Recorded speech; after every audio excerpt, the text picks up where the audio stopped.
How's it going, everyone? It is I, Anime Outlet, and this is What If Deku Was Born a Legendary Super Saiyan.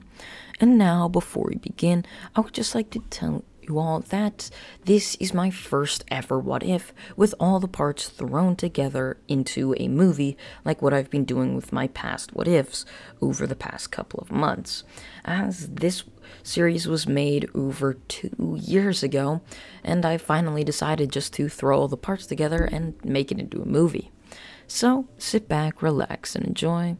And now, let's begin. What if Deku was born a legendary Super Saiyan? And he's going to be somewhat overpowered, but not too much. So we're going to go straight to Universe's one Saiyan planet. Don't really want to name it because it has pretty much no significance besides Inko and Deku's dad are there for the birth of, well, Inko has to be, but for the birth of Deku, which basically his power level is so high it causes an earthquake on the Saiyan planet. Now the king feels this and immediately goes to what he thinks is the source of this, and asks Inko what was that power, and she says it was our boy Izuku. Now I'm just gonna call him Deku, as I don't want to keep saying Izuku Deku, like whatever. But so then he says in 1 year's time, if he's still stronger than his son, that he will end up coming to kill Deku. Now, they are saddened by this, but say, we'll do something. And as soon as the king leaves, Deku's dad, which I'm not going to give a name for, basically says, before the 1 year happens, we'll take Deku to another planet and live with him there. And Inko agrees to this, happy that they'll get to see their son, they'll get to raise their son. Now, going to Universe 7, Goku and Vegeta are having a fight in God Ki, so they're suppressing their energy, basically. And they feel this massive spike in ki/energy, and Goku immediately instant transmissions to Whis and asks him what was that, or if he felt that. Whis says yes, and then asks why. And then Goku says, can you please take me to that power level? Whis immediately says yes, but in 1 year's time, not wanting two new parents to be shocked at this random Saiyan just teleporting right into their house. So, basically, you know how Broly's hair was pretty much green, and Deku's is also the same, not being black. So I'm not changing Deku's hair or anything. The 1 year passes, or pretty much passes, but 2 weeks before that 1 year happens, Inko and Deku's dad get 3 pods, all setting them to the planet of Earth in Universe 1, which they're already in. And they immediately set course for that after getting in, and they're flying off. Now, they land in the mountainous area, and they immediately start building a house, as they need shelter. Now, basically, Inko tells Deku's dad to go find a job or something to do, and because they need some money to buy food and stuff, as they don't want to steal anything, as they're very kind-hearted people. Somewhat Deku's dad, but it's mostly from Inko. Now, Whis tells Goku to wait an extra month just for them to get settled into their new home, basically, that they built. And then he takes Goku to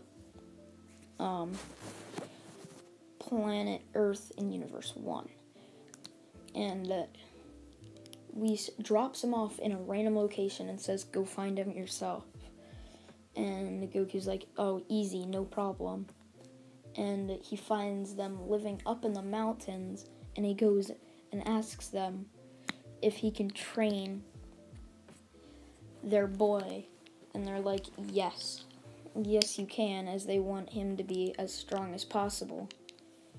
Now he ends up telling them an easier way to make money is to help people, as that was an easy way that he got a ton of money to let him go train. And Inko says okay, and then as soon as Deku's dad gets home, he's like, who is this? And Inko says, oh, he wanted to train Deku. And he's like, oh.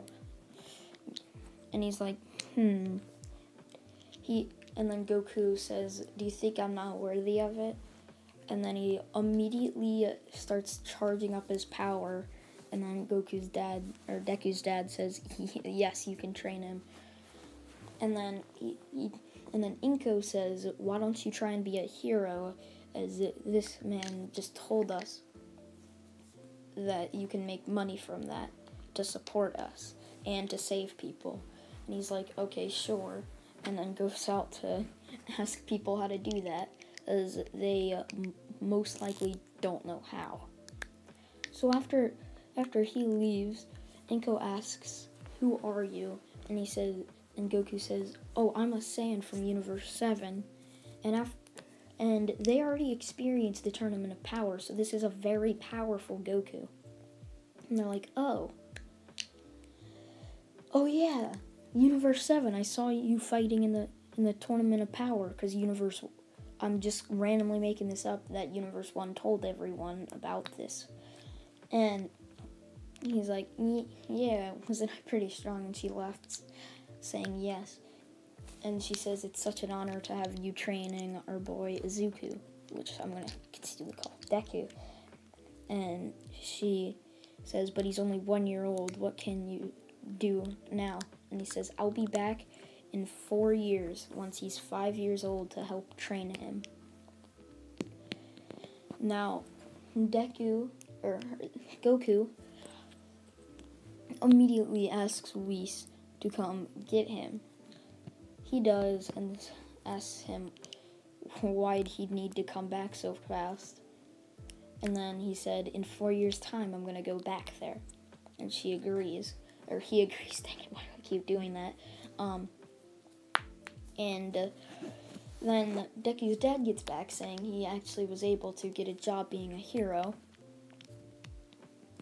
And then Inko is very proud of him, because now they can finally make money and try and get a better place to live. So then, after about a year, they saved up enough money to move into a house. Now, Deku is 2 years old now, and nothing's happening. So we're going to immediately time skip to when he's 5 years old, just starting school. And that's when Goku arrives.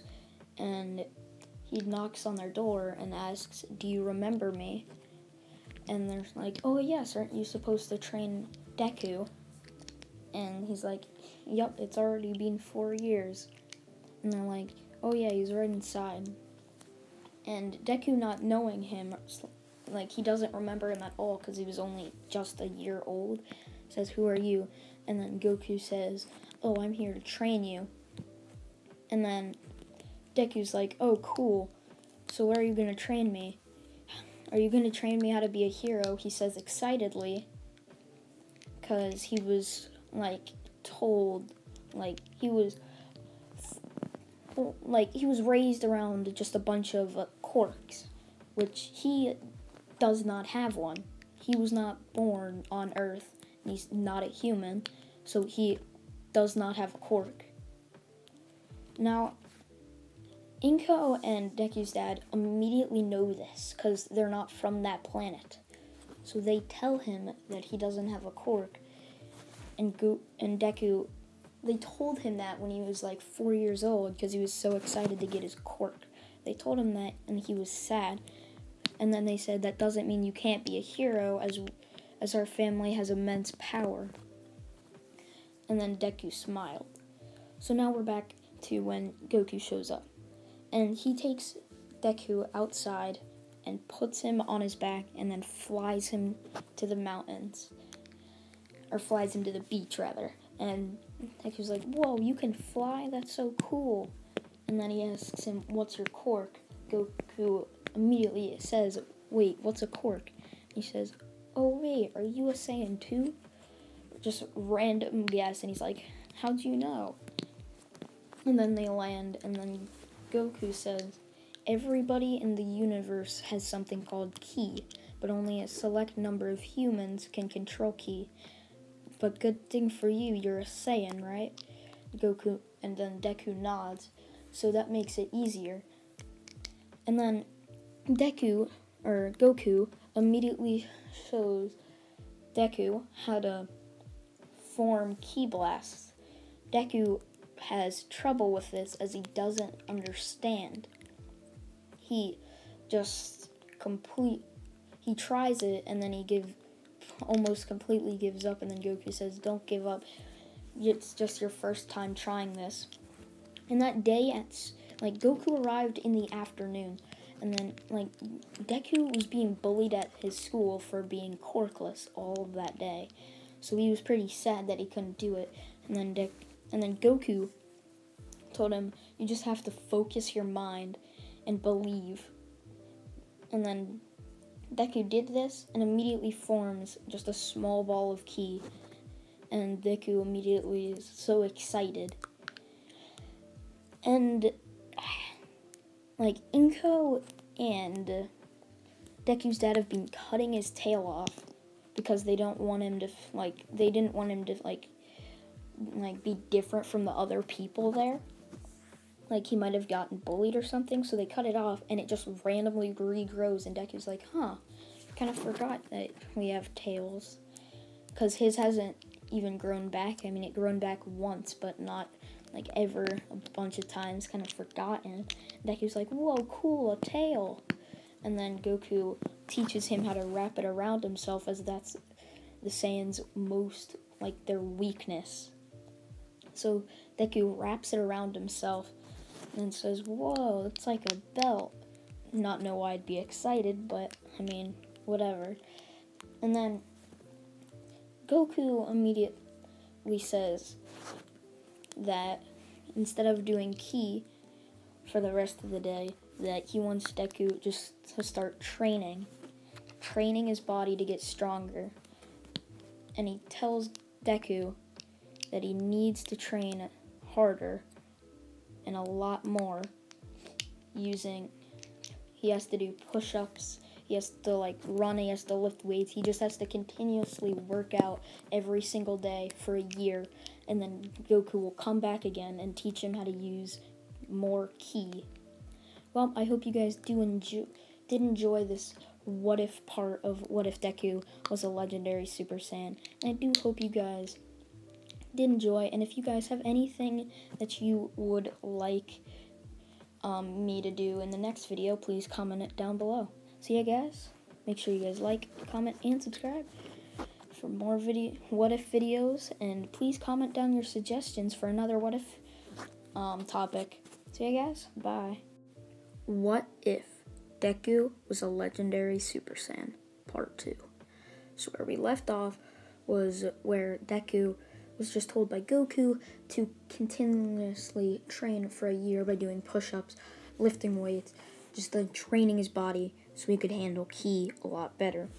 And now that year has passed, and Goku has arrived back on Universe 1's Earth.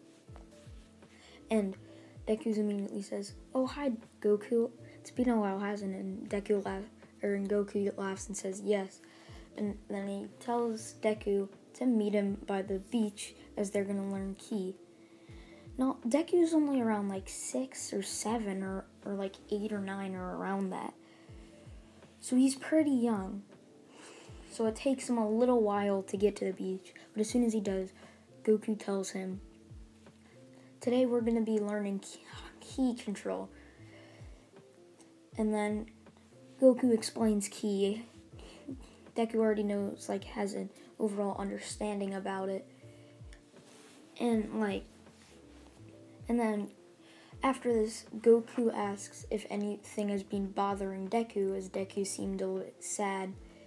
And Deku said yes, and that the past year he's been getting bullied by kids in his school. And this immediately strikes Goku and says, don't get mad by this, just keep focusing, because you're probably stronger than all of them. Deku laughs and says, sure, sarcastically. And then Goku basically says, watch carefully, and he flies up. I'm not really sure how to explain this, but it takes Deku a couple of tries of jumping off of a building to finally learn how to fly, kind of like how a bird does, basically. And he does. And then, like, people are just seeing this kid jump off of a building multiple times, and like, what the heck is this kid doing? Like, nobody even tries to stop him either. He just keeps going and going. Because, like, Goku's going around saying, don't worry, everybody. He's just training. And they're like, what the heck? And then for the second time, for the fifth time, he just jumps and he just doesn't come down. He's just sitting up there like, oh, I did it, Goku, I did it.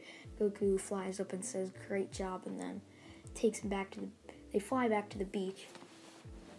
And then Goku basically tells Deku to focus all of his ki into his hands, and then Goku yells out Kamehameha, just yelling that, and it goes across the beach, so much power that it splits the ocean in half, allowing for somebody to walk straight through it.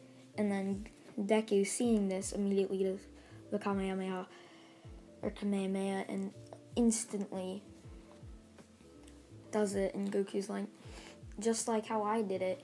And like, Goku's not shocked at all, but Deku is, because he's like, whoa, I just did it on first try. And like, Deku's like, yeah. And now we're gonna time skip until the start of the anime. And during this time, Deku continuously gets bullied by Bakugo and his friends, but doesn't show his power or his tail, not wanting Bakugo to bully him even more because he has supposedly a monkey quirk, even though Deku knows he doesn't have one. But they've just been continuously training, like working out. And when halfway through, like Deku might be like 11 or 12, Goku takes him to the Spirit of Time, I can't really remember, but where Earth's Kame is. It's not an Namekian, but rather a human, a pure-hearted human who is to protect the Earth, basically. And Goku asks if they can use the time chamber of Spirit and Time, and she's like, sure. Kind of taking this from another, what if, like, Goku trained Deku, but, I mean, it's not that bad. And then they basically train there for, like, around 2 weeks, which, like, is around a year. So Deku's real age is 11, or his real age is basically 12, but, like, everyone thinks he's 11, so he's basically a year older than everybody. This doesn't really affect him, though. And now we're at the start of the anime. And so basically what happens is everything goes according to plan, and then Deku's just walking home from school, and the sludge villain attacks him, and he's like, ah! And Deku immediately focuses all his ki around him, and that separates the sludge villain from him, and then just does a punch straight through the air, making the wind go straight through the sludge villain, and this basically explodes this sludge villain, and it goes everywhere. And then Deku hears, I am here, as All Might just shows up. He's like, what? Where's the sludge villain? And Deku's like, oh, that weak villain? I defeated him. And All Might's surprised, and he's like, whoa, this kid must be good. And then Deku, finally realizing that was All Might, said, "Wait, can you sign my..." And then looking down to see his journal being signed. And then All Might's about to jump off with the sludge villain in the Pepsi bottle, what I'm gonna say, and Deku grabs his leg. And once he lands, he's in the middle of saying, "All Might, can I be a hero even if I don't have a..." And then he sees smoke everywhere, and he's like, "Huh? Where'd All Might go?" As he sees Small Might, or All Might in his small form. And he's like, "Oh, I'm All Might." And then it has to explain, like, 5 years ago he got an injury that made him not be able to hold his form forever. And then he's like, "What was your question?" And then he's like, "Can I be a hero even if I don't have a quirk?" And then All Might's wondering, "Wait, how does this kid not have a quirk?" And then All Might says, "No, being a hero takes a lot of talent and skill, and you could get really hurt if you didn't have those." And Deku's really saddened by this, and hearing his idol just say no, and he's like, "Oh, okay." And then Small Might walks down the stairs, and Deku is like really, really sad. He's practically crying because he just couldn't be a hero because of All Might just saying that. But he's like, I'll still be a hero. I'll show All Might. I'll even be better than him and stronger, even though he pretty much already is. And then what he does is he basically goes home, but on the way home, he sees that there's a giant explosion on his way home. Sorry about that, guy. But he sees a giant explosion, and he's like, "Huh, what was that?" He rushes over pretty much super fast before All Might even gets there, and he sees that it's Kacchan. And Deku basically gets really mad by this, as his only friend basically counts Bakugo as a friend, barely. And he's like, What are you... Kacchan, he screams out as he starts running. And Bakugo says, "What are you doing, Deku?" Barely. And then Deku not knowing what to do because he doesn't want to show Kacchan his power, just throws a punch, and it does the same effect, exploding the villain. And Kacchan just walks out and is like, "What was that? I thought you were quirkless." And Deku's like, "I am. I've just been training." And Bakugo clearly doesn't believe this and just runs away. And all like the press and the heroes surround him, asking him what his quirk is. But the heroes say that was a really dangerous, kid. And when All Might's there, I thought he didn't have a quirk.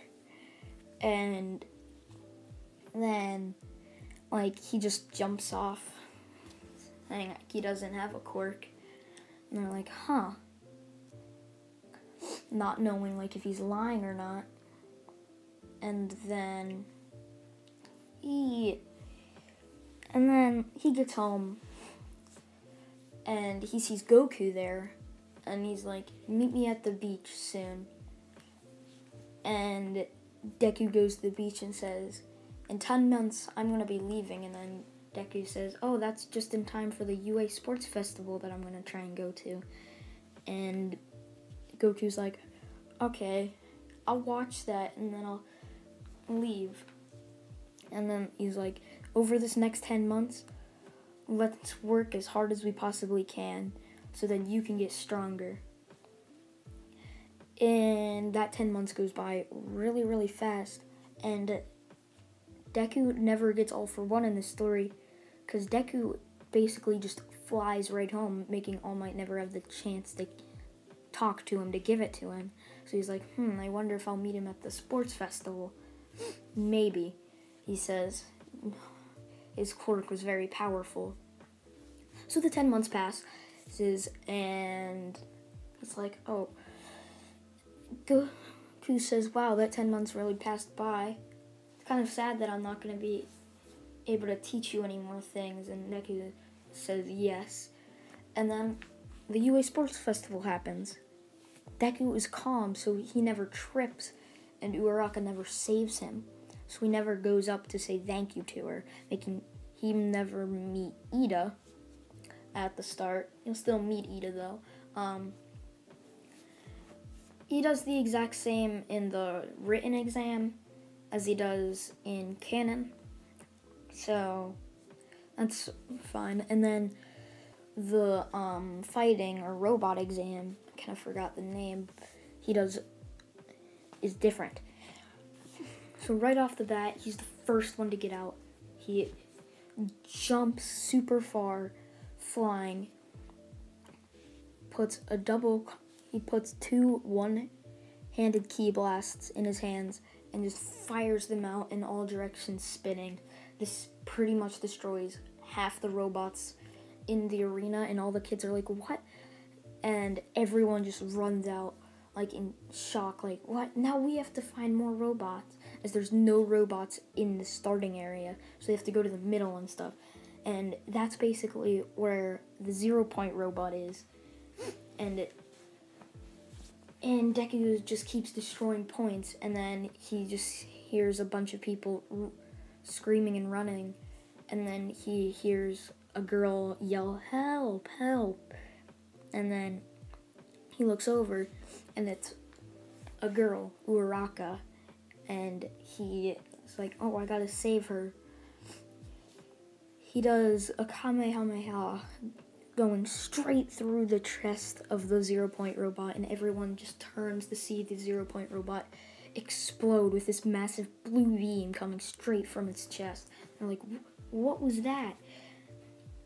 And this, like, massive chunks were flying everywhere, and one was about to hit Uraraka, but Deku comes in and punches it right out of the way, then picks up the rubble off of Uraraka. Deku asks her name, and she says, Ochaku Uraraka, and then President Mike says 30 seconds left, and she's like, well, I gotta go get more points, and Deku's like, yeah, same, and then they do that. And then after that, Goku congratulates Deku on doing pretty much the best out of everyone, and then says, well, I gotta go, as Whis teleports right in front of him and says, are you ready, Goku? And he says, yup. And then he teleports him back to Universe 7. Deku's kind of sad by this as his mentor is gone, but he doesn't let that stop him. So 3 days passes and Deku gets the UA acceptance letter, and Deku was shocked to find out he got the best out of everyone, not just the best out of everyone in that year, but the best out of anyone ever. And Deku is overall shocked by this, and he's like, what? Oh my gosh. And then he sees that he got 200 points by attack points, and then 70 points in rescue points. So he got 270 points, and he's like, whoa, that's so much. And, like, destroying all those robots at the start basically gave him 1 billion points, like, so many. And then that happened, and he's about to walk into the UA classroom the next day, and he hears a familiar voice saying, oh, hi, it's you. And then he's like, oh, aren't you Uraraka? And she says, yes, what's your name? And he says, oh, my name's Izuku Midoriya. And she's like, oh, hi, Izuku. And then she says, thank you for saving me. And he's like, no problem. They walk in, and just everyone turns their head and stares at Deku. And they're like, oh my gosh, it's that kid. That kid that got all those points. And everyone's just shocked as he sits down right behind Bakugo. And he's like, hi, Bakugo. Bakugo's overall just mad. Like, and then Bakugo stands up and slams his hand down on the table and was, how'd you get in here without a cork, Deku? And everyone's like, wait, without a cork? Then what was that power? Because most of them saw what happened. That he's about to do an explosion on Deku's desk, but nothing happens. And then And then the teacher comes in and says, "Don't be doing that in my class again or I'll expel you." And they turn to see a tired old man in a sleeping bag. And they're like, "Who are you?" And he said, "I am your homeroom teacher. Now get your physical uniforms on and go down to the training yard." And they're like, "What?" And then he's like, "Whoever gets last is expelled." And everyone's like, "What? You can't do that." And he says, "Last." And then he says, "I've once expelled an entire class, so don't tell me what I can and can't do." Everyone's shocked by this, and they're like, "He's probably bluffing. And then everyone gets down to the yard, and everything like basically goes towards Deku. On the high jump, he just flies and gets infinity on that. And on the side to side, he basically just uses his speed doing that, gets first. He gets first on everything, and then the ball throw happens. And he ties with Uraraka as he uses his ki, and he uses a Kamehameha and ki, and chucks it, and it goes into space, and it ties with Uraraka, so he gets first. And Mineta ends up getting last, so he expels Mineta, as Mineta's already shown his pervert side, and he's like, "We don't need that type of behavior in our classroom." And so yeah, guys, hope you guys did enjoy this video. And next time I'll be doing the USJ and the other stuff. So yeah, guys, make sure you guys like, comment, and subscribe, and tell me what other what ifs I should do. So yeah, guys, bye. What if Deku was a legendary Super Saiyan? Part 3. So where we left off, Mineta just got expelled, and the whole class basically just showed off their quirks to everyone in the fitness exam on the first day. So now we're going pretty much straight to the USJ arc. Now everyone's excited, and they're gonna do their first real training thing for the US, for like being hero work basically, and they're training in different situations. So they arrive, they meet 13, and they go in. And as soon as they do, a portal opens up right in the center, and Mr. Aizawa turns around and just sees a bunch of villains, and then he yells at somebody to go get All Might and other heroes. And then everyone looks at Ida and Deku, and then Deku says, "I'll go since I'm the fastest." So Deku leaves, flying off to go get All Might, and then instead of going back to the USJ, he goes to get other heroes because he can sense their ki. I'm not sure if I told you guys that, but Goku also taught him how to sense ki. So he goes to other heroes, and he gets all of them, and then runs off. It's gonna take him a while to get back to the USJ, because he just has no understanding. He's like really nervous because like villains attacked, and he has no clue how strong he actually is. And so back at the USJ, so basically all the events happen. Sue and Froppy and Uraraka are, instead of Deku, are sent to the water zone, and they end up getting out of it. And then they see Mr. Aizawa, and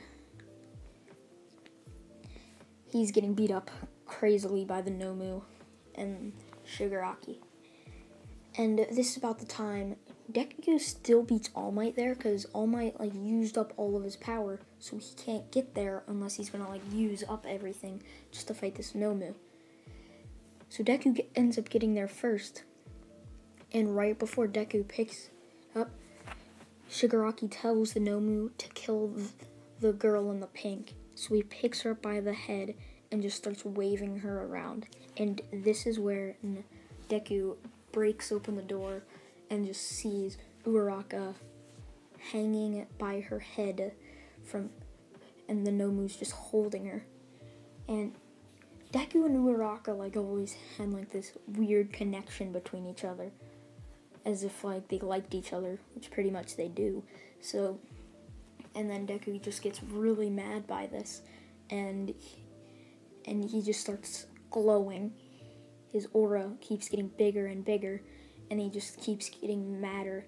He keeps growling, and then he just lets everything out and just has a big yell.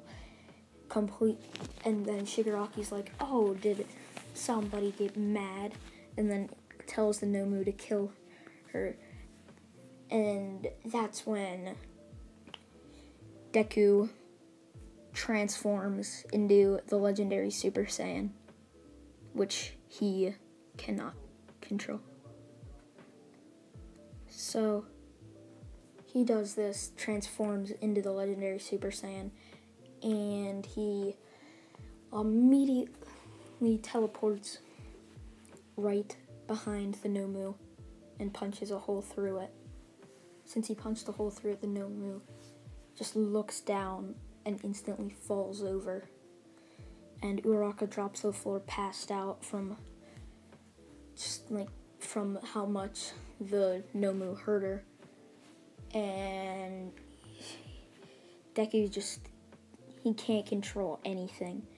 So he already killed the Nomu, and then he teleports behind Shigaraki and grabs him by the head, and he says, give me one reason why I shouldn't kill you.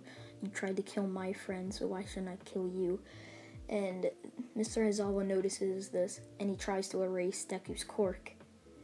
He does this, and nothing happens.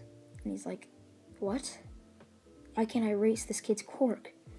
What's wrong? Something up with his quirk? Did he learn a technique or something?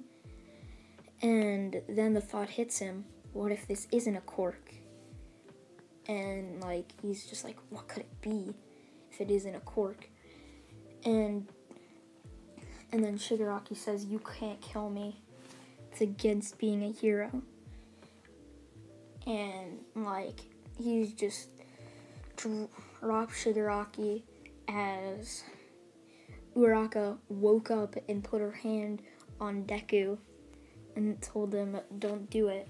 It's not who you are. And Deku basically throws her off of him and lets go of Shigaraki and just starts rampaging, going and knocking out every single one of the villains.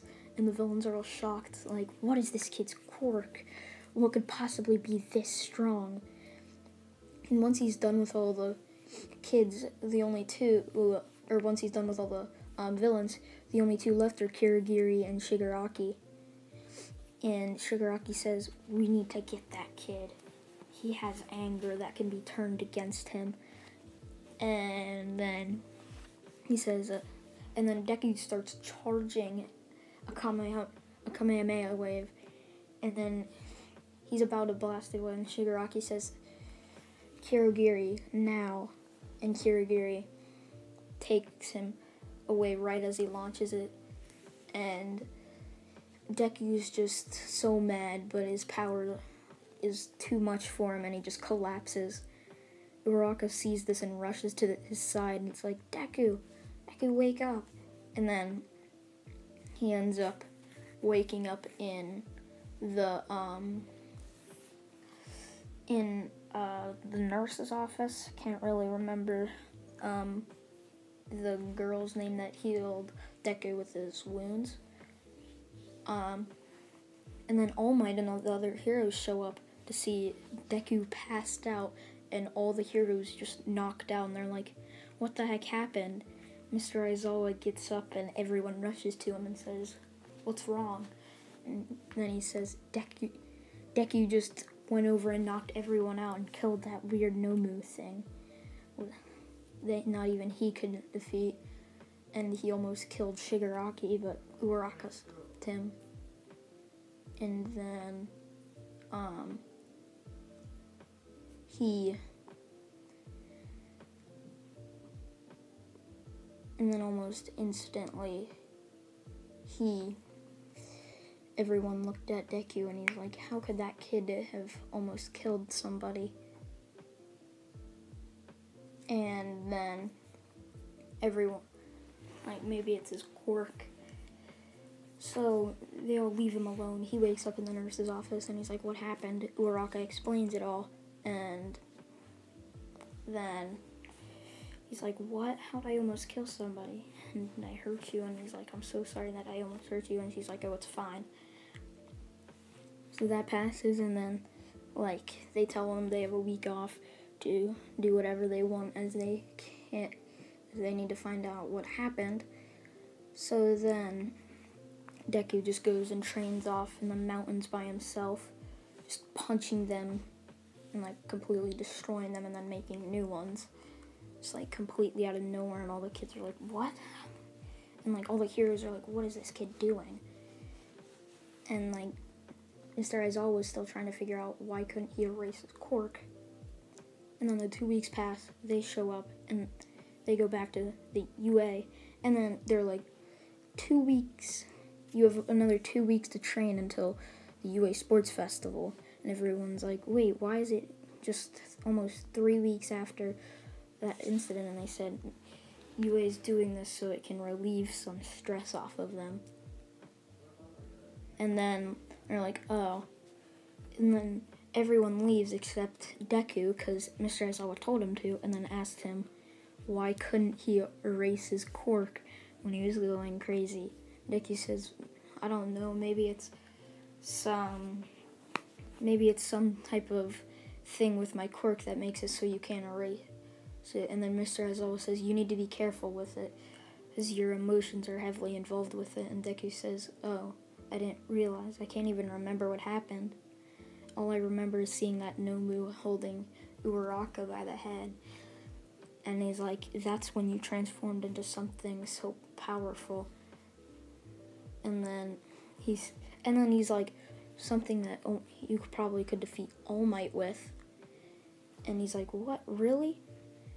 And he's like, maybe if you train it so you don't lose your mind with it. And Deku's a little, like, worried because he doesn't want to hurt any of his classmates by this. And then the sports festival comes by, and Deku is the leader, or like the class representative. So he gets the speech, and he's like, I'm not really good at speeches, but everyone just do their best, because you're going up against me. Would be pretty tough. So everyone's like so inspiring, but also so mean, and like they're like in the middle of like booing and just being happy. And then President Mike or whatever explains what's gonna happen. They have a race of 3 parts, and they all get into the row, and Deku's like the first one there because he can fly. So he flies over there and like, the kid must have a flying quirk or something. So that's hurt, and then President Mike comes in, 3, 2, 1, go! Everyone starts running, and Todoroki uses his ice to trap everyone except Momo, Bakugo, and Deku. Momo pretty much has no significance, but Deku's just running with Bakugo and Todoroki, and he's like, and then each of them take out one of the robots. Deku hitting it, Bakugo blowing it up, and Todoroki putting it in ice. And then what happens is, and then Deku says, well, it's been fun. Well, I gotta go get number 1. And then he flies up and just zooms past everyone. And then he's immediately into the sports fest. Immediately into the Coliseum. Everyone's like, what? How'd this kid so fast? And then everyone's like, oh yeah, he must have a really good flying quirk or something. And then everyone's like, yeah, lucky for him that was suited for this. He's not gonna have an easy time with anything else.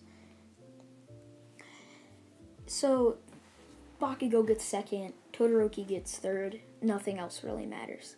And now onto the cavalry battle. So the cavalry battle pretty much goes well. Well, at the start, Deku's like, why can't I find anybody? And Ochako comes over and says, hey, Deku, can I be on your team? And he's like, oh, yeah, sure. And then he goes to Tokiyami, I believe. And then he goes over to Shoji. And Shoji's like, yeah, sure. And so is Tokiyami. Because they just witnessed how much power Deku has and how much power he had at the USJ. So they're like, man, we're probably going to get number 1 in this. So they do it. And Deku's plan is they just need to avoid everyone. And it's going to be Uraraka's team. She's going to use her quirk to make everyone lighter, while Deku will fly up, and then Deku will fly up and he'll use Ki Blasts when he has the chance to make anybody like Bakugo not be able to reach them. So as soon as President Mike yells go, Bakugo says, Deku, I'm coming for you. And then Deku takes his hand off Uraraka and then fires one Ki Blast. It's a concentrated Ki Blast, so it's much more powerful, and it just hits Bakugo. And he says, better be careful, Bakugo, I could have taken your whole arm off, as it barely missed his arm. And Bakugo just starts falling, and he's like, what? No way you have that much power. And Deku's like, yeah, sure, keep telling yourself that. As Bakugo falls, and Deku's just holding everybody up. And everyone just puts Deku to the side, like, oh yeah, he's not going to be there. So Deku ends up coming out with 1 million or 10 million points. And Bakugo and Todoroki get second and third. And I'm just going to say Shinso's team ends up getting fourth again. So that happens. Well, I'll leave the one-on-one battles till next time, and I hope all of you guys did enjoy this video. And if you have any suggestions, please comment them down below, and make sure you guys do like, comment, and subscribe. And I hope you guys did enjoy this part 3 of What If Deku Was a Legendary Super Saiyan. See ya, guys. Bye. What If Deku Was a Legendary Super Saiyan, Part 4. And before I do get into this Part 4 of What If Deku Was a Legendary Super Saiyan, please go ahead and leave your suggestions for another series that I'm going to be posting on Saturday. What should I do? Please give me your suggestions, like what if suggestions. And yeah, let's get into the video. So where I left off was the one-on-one tournaments, where Deku's team gets the 10 million, then it comes Todoroki or Bakugo, and then Shinso. So all goes as planned, and then Deku versus Shinso's fight. And basically, Shinso's like, all your teammates are so weak. You guys are lucky that you actually have hero quirks. My mind is a villain quirk. And Deku gets mad at this and yells at him, it's your own quirk. What? It's your own quirk. And people are just saying that it's a villain quirk. You make it your quirk and make it a hero quirk. It depends on what you should be doing. All this time you've only been focusing on how people have been putting you down by saying it's a villain quirk, when you could have just been training to get and proved everybody wrong. And that pretty much is an answer for Shinso. So his brainwashing power activates, and Deku just starts walking out. But his Saiyan genes are like, what is this thing? Like, why? What's this new thing in there? And then it, like, it sees it's, like, not supposed to be there.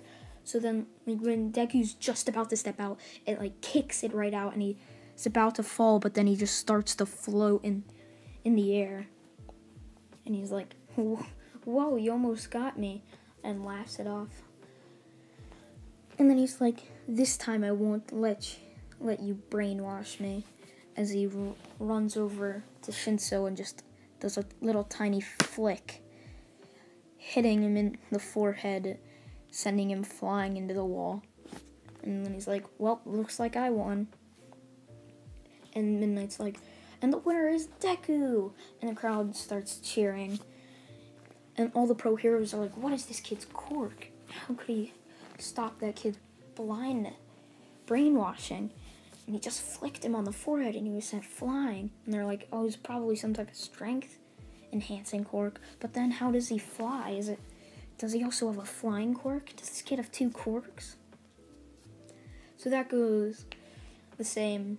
Bakugo and Urara's fight goes pretty much the same.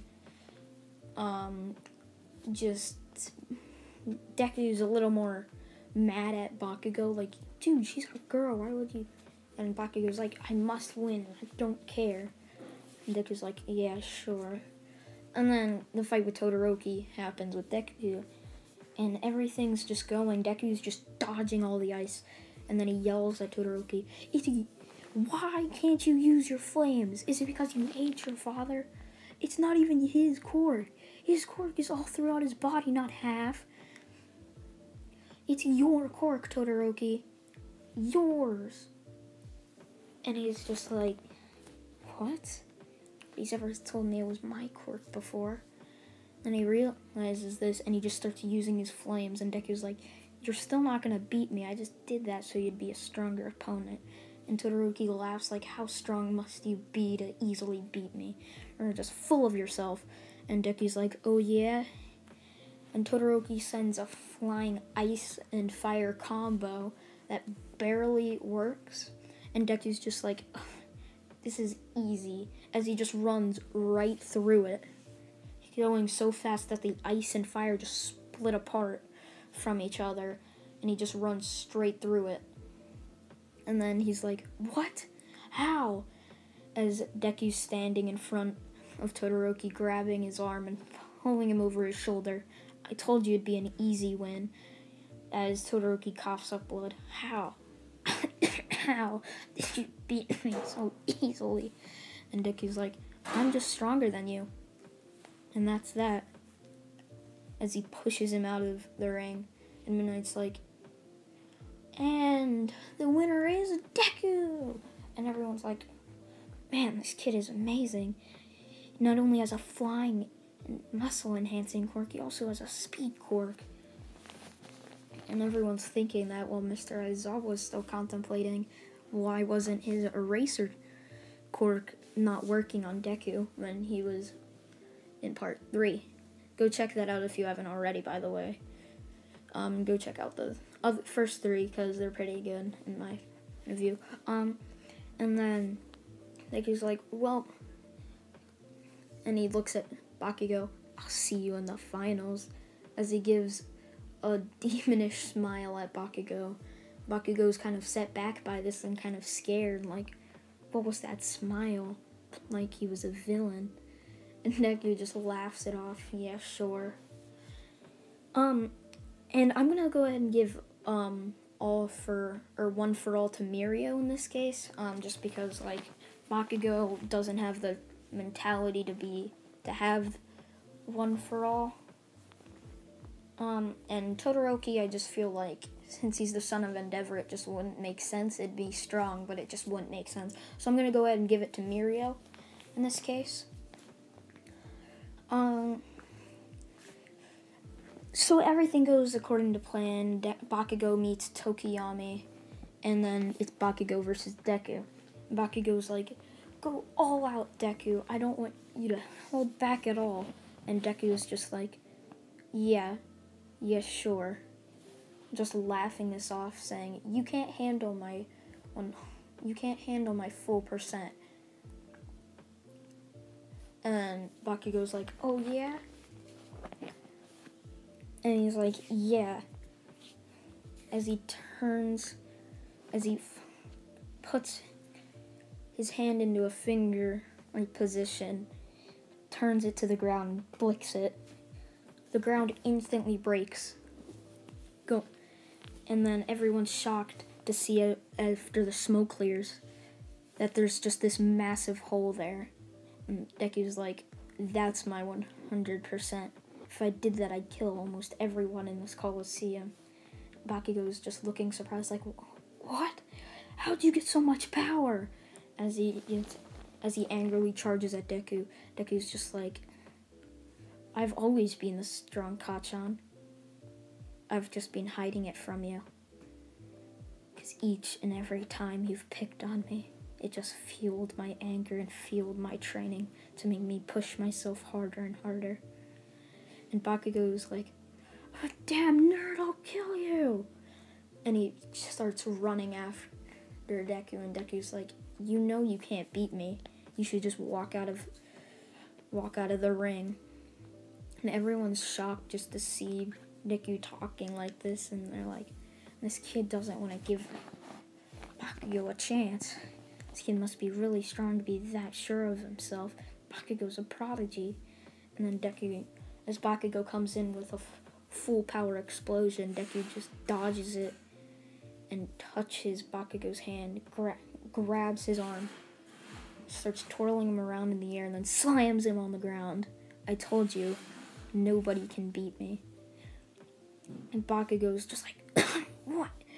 How did you get so strong? I don't understand. I was always stronger than you. You always looked up to me. And then Deku's like, I was faking the whole time, just so you wouldn't train as hard as me, so I'd always be stronger than you, because you were so cocky.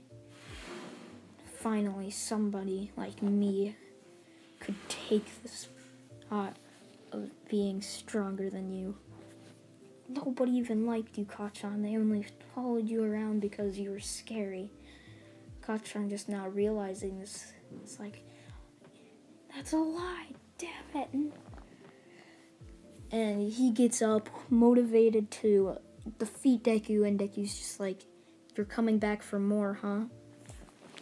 And Bakugo is powering up 2 massive powered explosions. He's going over 100%. He's going plus ultra. And he's, even though he doesn't have one for all, and he's chasing at Deku, and Deku's just like, yeah, keep trying. He goes in one hand, does a small explosion. Deku dodges this, but then Bakugo rings around and just blasts Deku. And then Bakugo's like, ha, I beat you, didn't you, stupid idiot, you stupid nerd. And then Deku's just still standing there. Huh, you managed to scratch me. That's a surprise. And Bakugo's like, but that was my full power. As Bakugo just falls to his knees. I can't defeat you. And then Deku's like, so you're just gonna give up? As Deku walks over and kicks him. And then he zooms over to where Bakugo's flying and catches him. I will always be stronger than you. You will never be stronger no matter how hard you train. As he drops him out of the ring, and everyone's just stunned. This kid's acting like a villain. And then he turns around and just laughs. Midnight and all the pro heroes are like shocked, like, what is this kid's potential? So much. He's so strong. And like Deku wins, and the crowd just starts in the middle of, like, they're like cheering and like, what just happened? And that hole is still in the middle of the floor, and just like, that's a pretty deep hole. And Deku mutters, it's only going 1% of my power for that. I could have destroyed this whole world if I went 100. And, like, nobody hears this. And Deku just laughs. Well, glad I didn't do that. And just laughs. And then All Might comes down, hands the medal, the gold medal, to Deku, who's in first place, Bakugo in second, and then Todoroki in third, who narrowly beat Dark Shadow, having to use his flames once, not wanting to, but forced to win. So that happens, and that's basically the end of the sports festival. And the next day, everyone comes in. just like, and as soon as Deku walks in, everyone just says, "Oh, such great power you had, Deku." And then he just says, "You were really acting like a villain, you know. In front of all those pro heroes, you should have been acting more hero-like." And Deku's like, yeah, sure. And just walks and sits down. And then Midnight comes in and says, "Today we're going to be working on our hero names." And Deku just thinks, "Oh, I'll just be Deku," to rub it in Bakugo's face a little more. And when he says this, Bakugo just gets mad and says, "Really, Deku?" And he's like, "What, Kachan? I'm just using the name you gave me. Shouldn't you be proud?" As he laughs and sits down. Everyone chooses the same names. Nothing really happens that day. Next day, they're like, "Now we're going to be working on interviews. So each of you guys are going to be choosing a place to go for intern, to be an intern at." And they're like, "Alright, so today you're going to be choosing one of these interns to go to for the next couple weeks." And Bakugo has the second most and Deku has the most. Todoroki is pretty close to Bakugo, but just behind. And so I'm not really sure where Deku would go. It's because he doesn't really need the training as he's already strong enough. But I'm just going to say he's going to go to Night Eye's agency because he still really likes All Might. So he'd go to Night Eye's agency. And so that happened. And Deku would show up there and he's like, wonder where it'd go. And he finds Night Eye and Mirio is there. He's like, "Hi." Night Eye's like, "Oh, Mirio, this is Deku. And Deku, this is Mirio." And Deku's like, "Hi," and so is Mirio. And then Night Eye basically says, "You guys go train or something. I'm working on something." And Night Eye, I'd say at this point in time, he's pretty much working on Overhaul, I'd say. Kind of a manga spoiler, not too much. It's in like the first chapter of the manga after season 4, basically. So, not really a spoiler. And he's just like, "Oh yeah." And Mirio's like, "Okay." They go out to train, and Mirio's like, "Show me your power." And then Deku just flies at Mirio. And Deku can sense ki, so when Mirio goes under, Deku knows exactly where Mirio's gonna come up, and he just goes right behind there. And as soon as Mirio pops up, looks around, nobody's there, and then he just gets punched right in the back, and he goes flying, and then he catches himself, and he's like, "Whoa, how'd you know I was gonna pop up there?" And he's like, "Oh, I can sense where you're going." And he's like, "What? My quirk won't be effective on you, huh?" And he's like, "Yeah, I can pretty much see it everywhere where you're going, so it's not like it's gonna have any effect on me."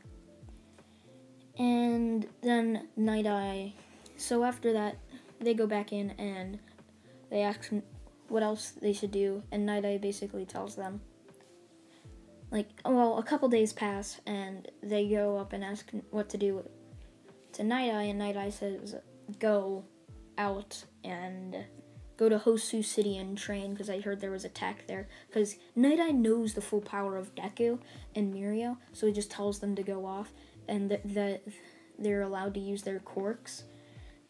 So Deku's like, "Alright." So they go off, and this is where I'm going to leave it off, as this is the Hero Killer Stain arc. So I'm going to leave that off for next episode.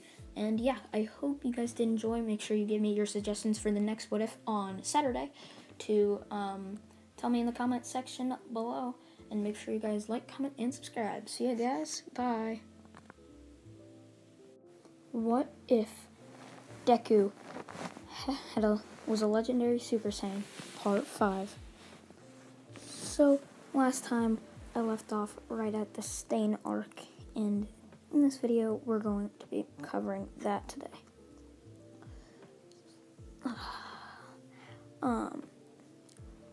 So yeah, Deku won and chose Night Eye's agency this time, as he didn't have to go to Gran Torino's.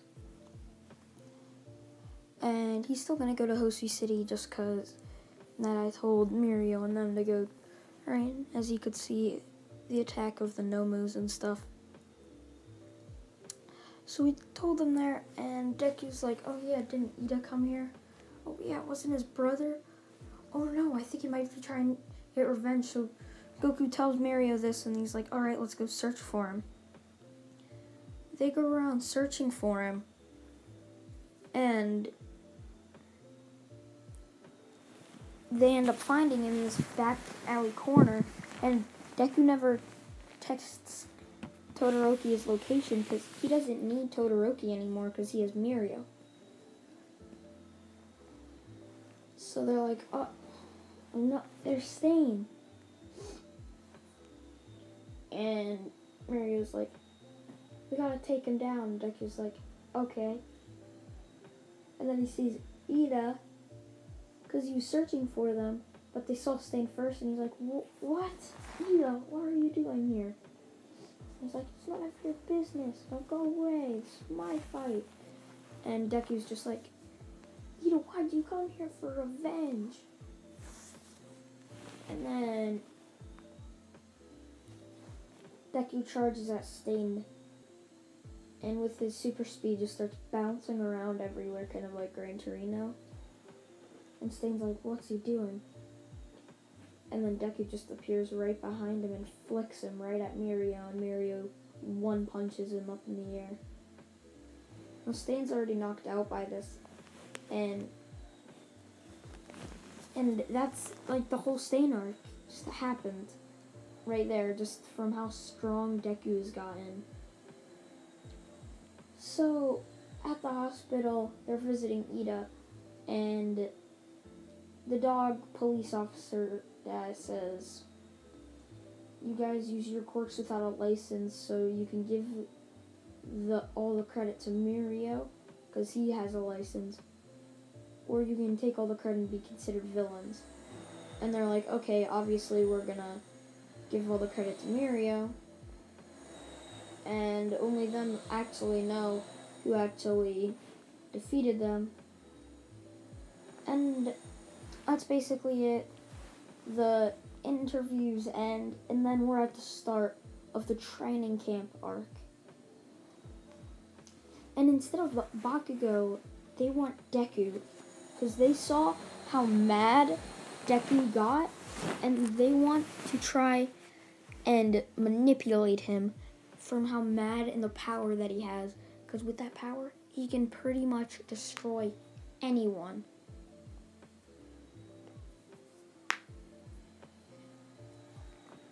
So, the same thing goes, they go and, one of the wild pussycats, makes all the people fall down, but instead of falling, Deku just floats there, and he's like, well, I'll see all you guys there.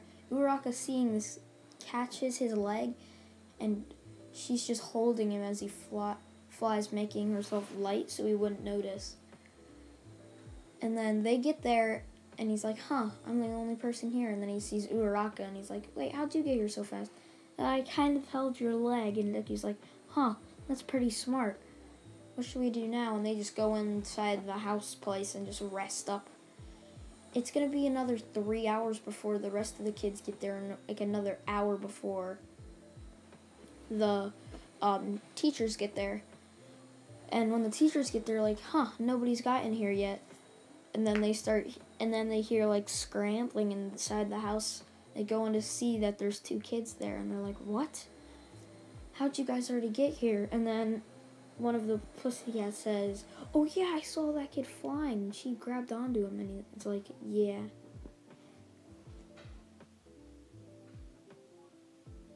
So they did that, and all that happened. And now they make dinner, eat it, and then the next day they go through harsh training. Now, they already know Deku's way too strong for their training, and he just asks them, can he just do his own training? Can he just do his own training out in the forest? And they're like, oh yeah, sure. And like a week's already passed of him just doing his training out in the forest, and that's when the villains arrive.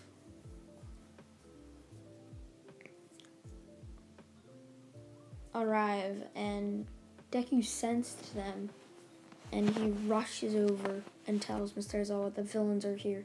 He's like, huh.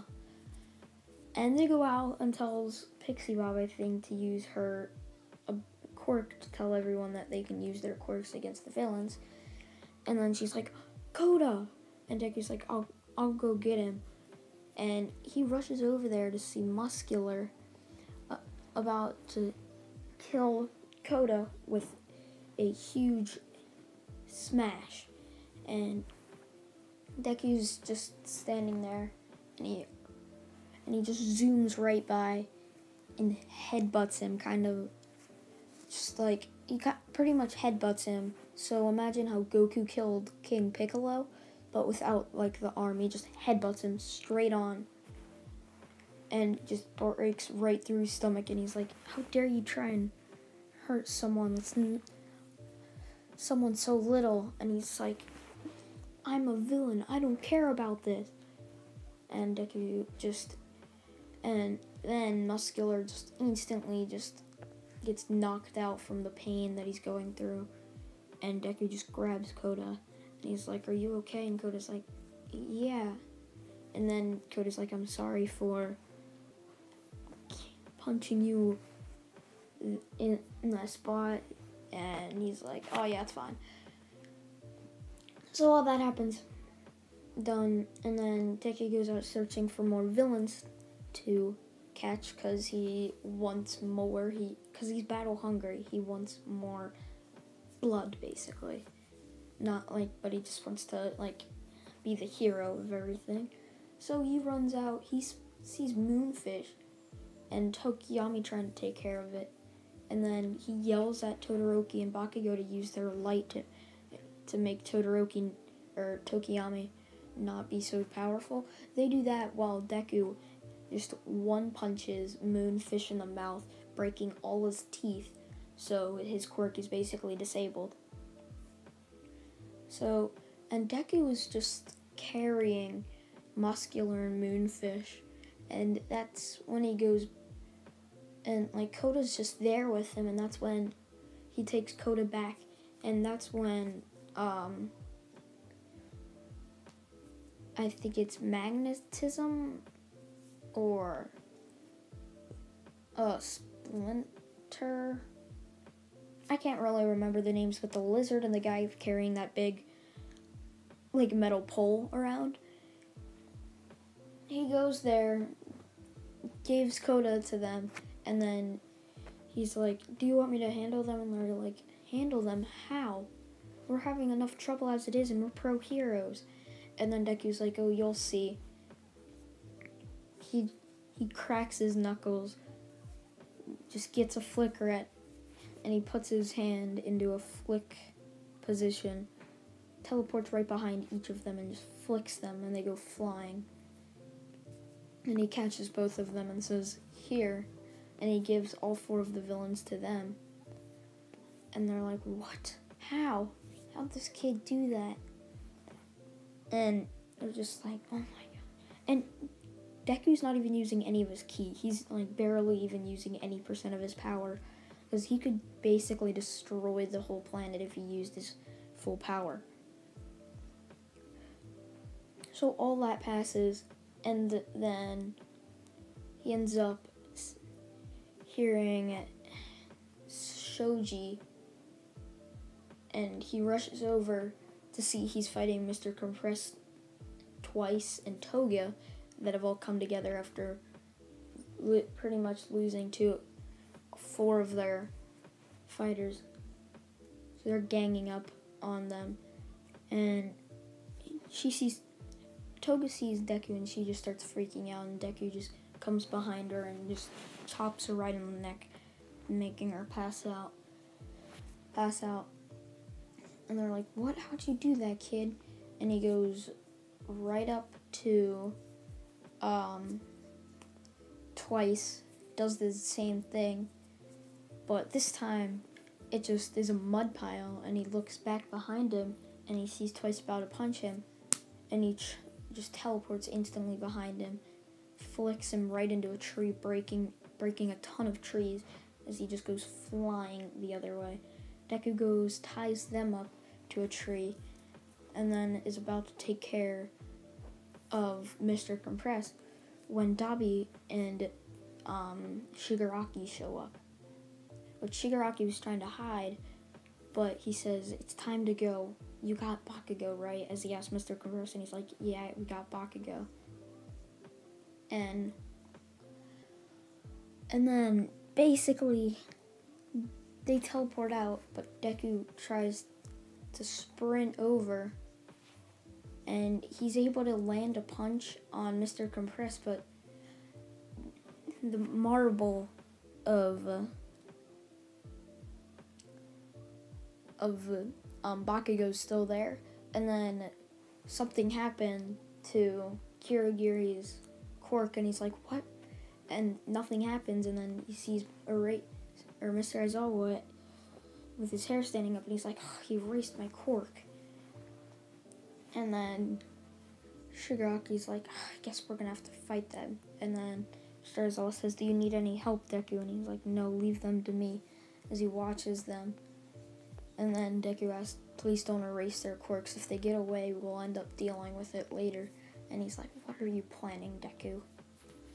And then he runs up to Mr. Compress, but Mr. Compress uses his quirk and instantly puts him into a little marble. And Mr. Aizawa was like, what? Dang it, Deku. Incompetence means you lose. And then they're like celebrating, yes, we got this kid. We'll probably be able to turn him into the dark side.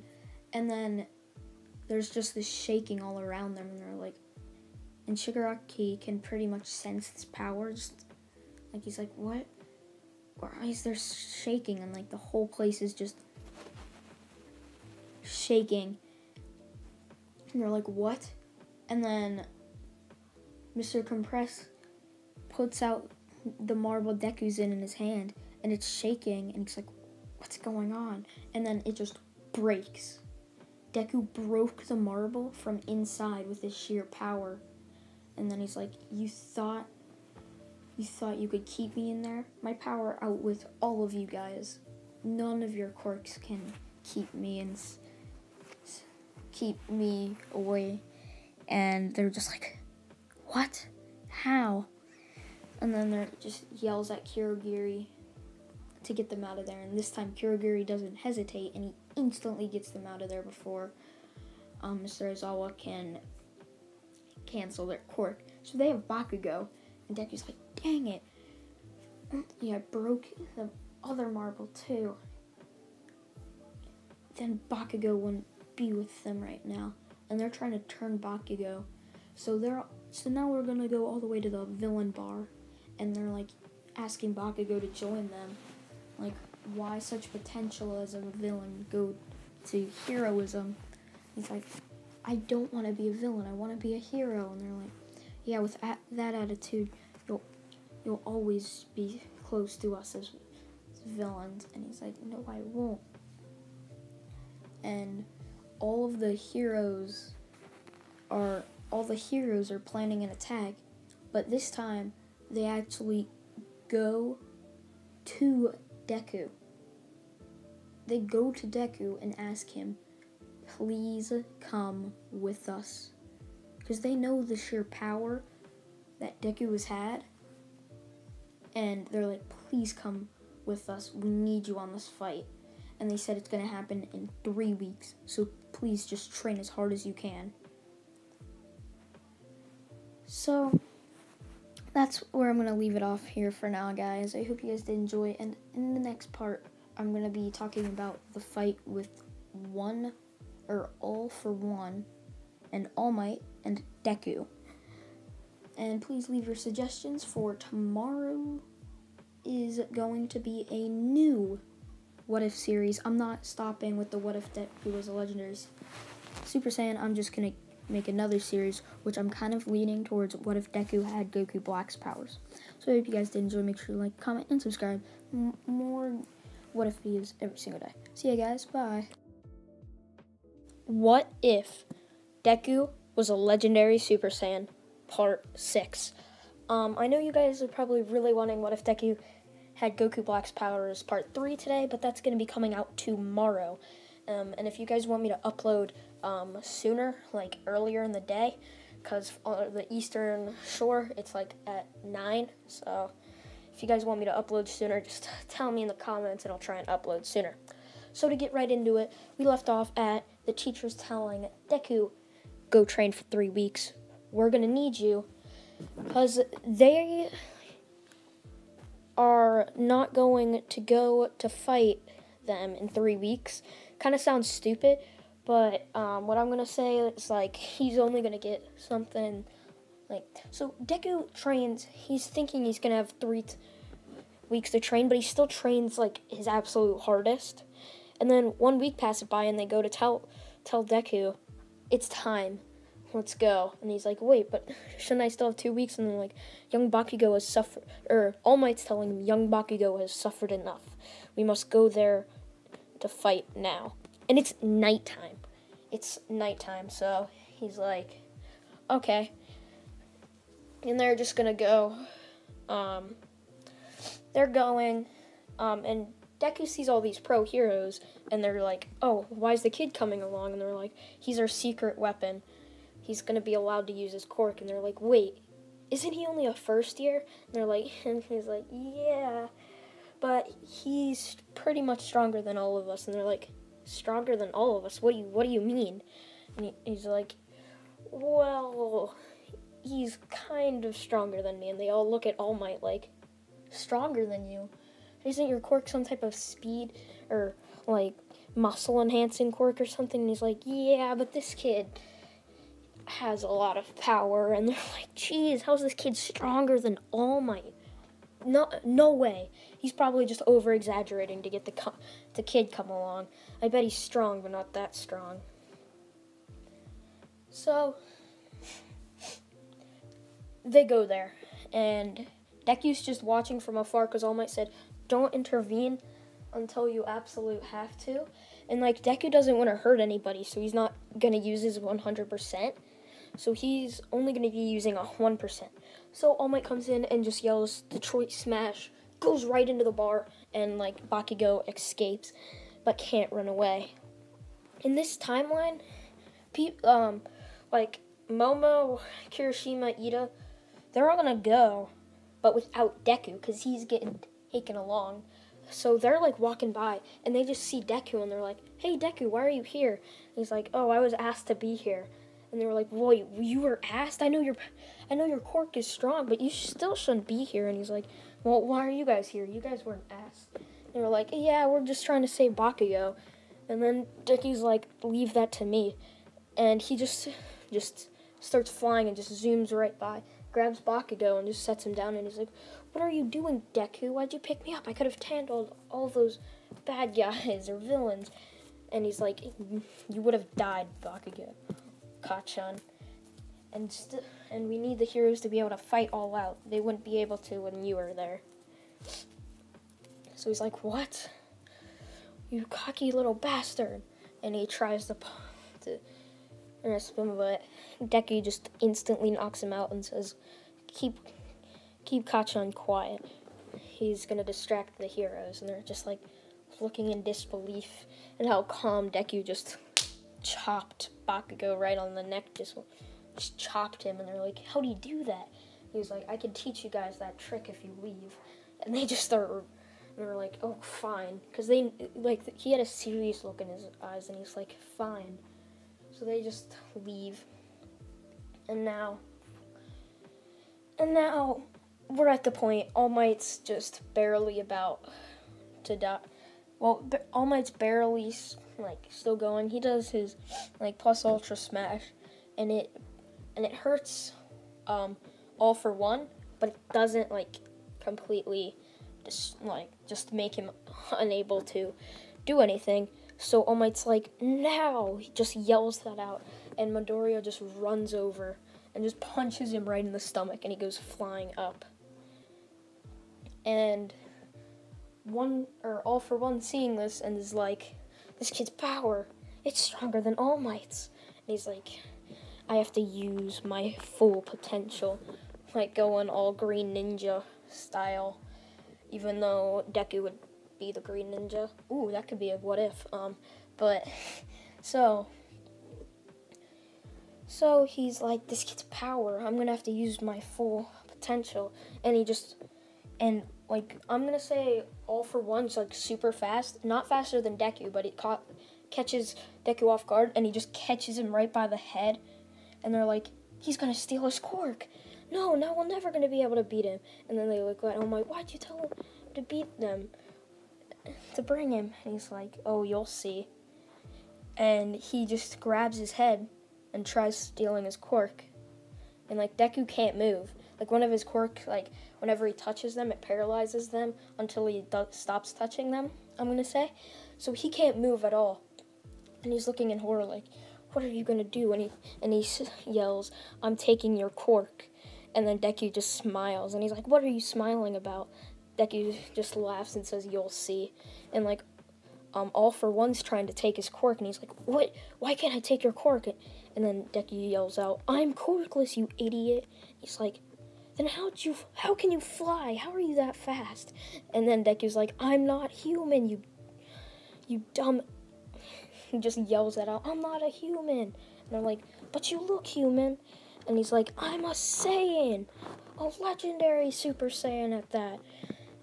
Oh, and like Goku, when he went down to teach him, like taught him all about this, and he's like, every 1,000 years when a legendary Super Saiyan is born, and that was me, and I'm here to kill you, I'm here to destroy you. And he's just like, so you're quirkless, means I can't take your power.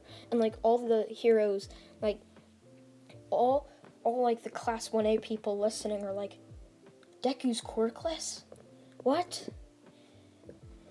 But how? He is so strong. And like when Momo, Kirishima, and them are watching in Bakugo, and then Bakugo laughs, that quirkless bastard. And like then they're all asking Bakugo, wait, he doesn't have a quirk? And Bakugo's like, I didn't even know that. And then they're like, and then he says, weren't you listening? He's not even a human. And like the look is shock, but he looks exactly like us. He's like, I know. And then he yells, he's a Saiyan.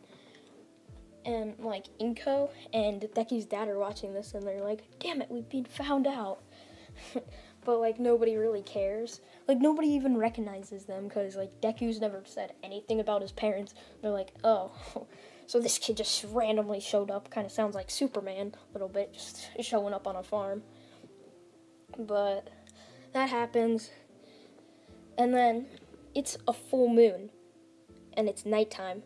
Deku looks back at all the heroes in shock, and then just sees a glimpse of the full moon, and just starts, like his tail immediately pokes out of his gi that Goku gave him, and he just starts growing, and everyone's like, what is this kid? What's he doing?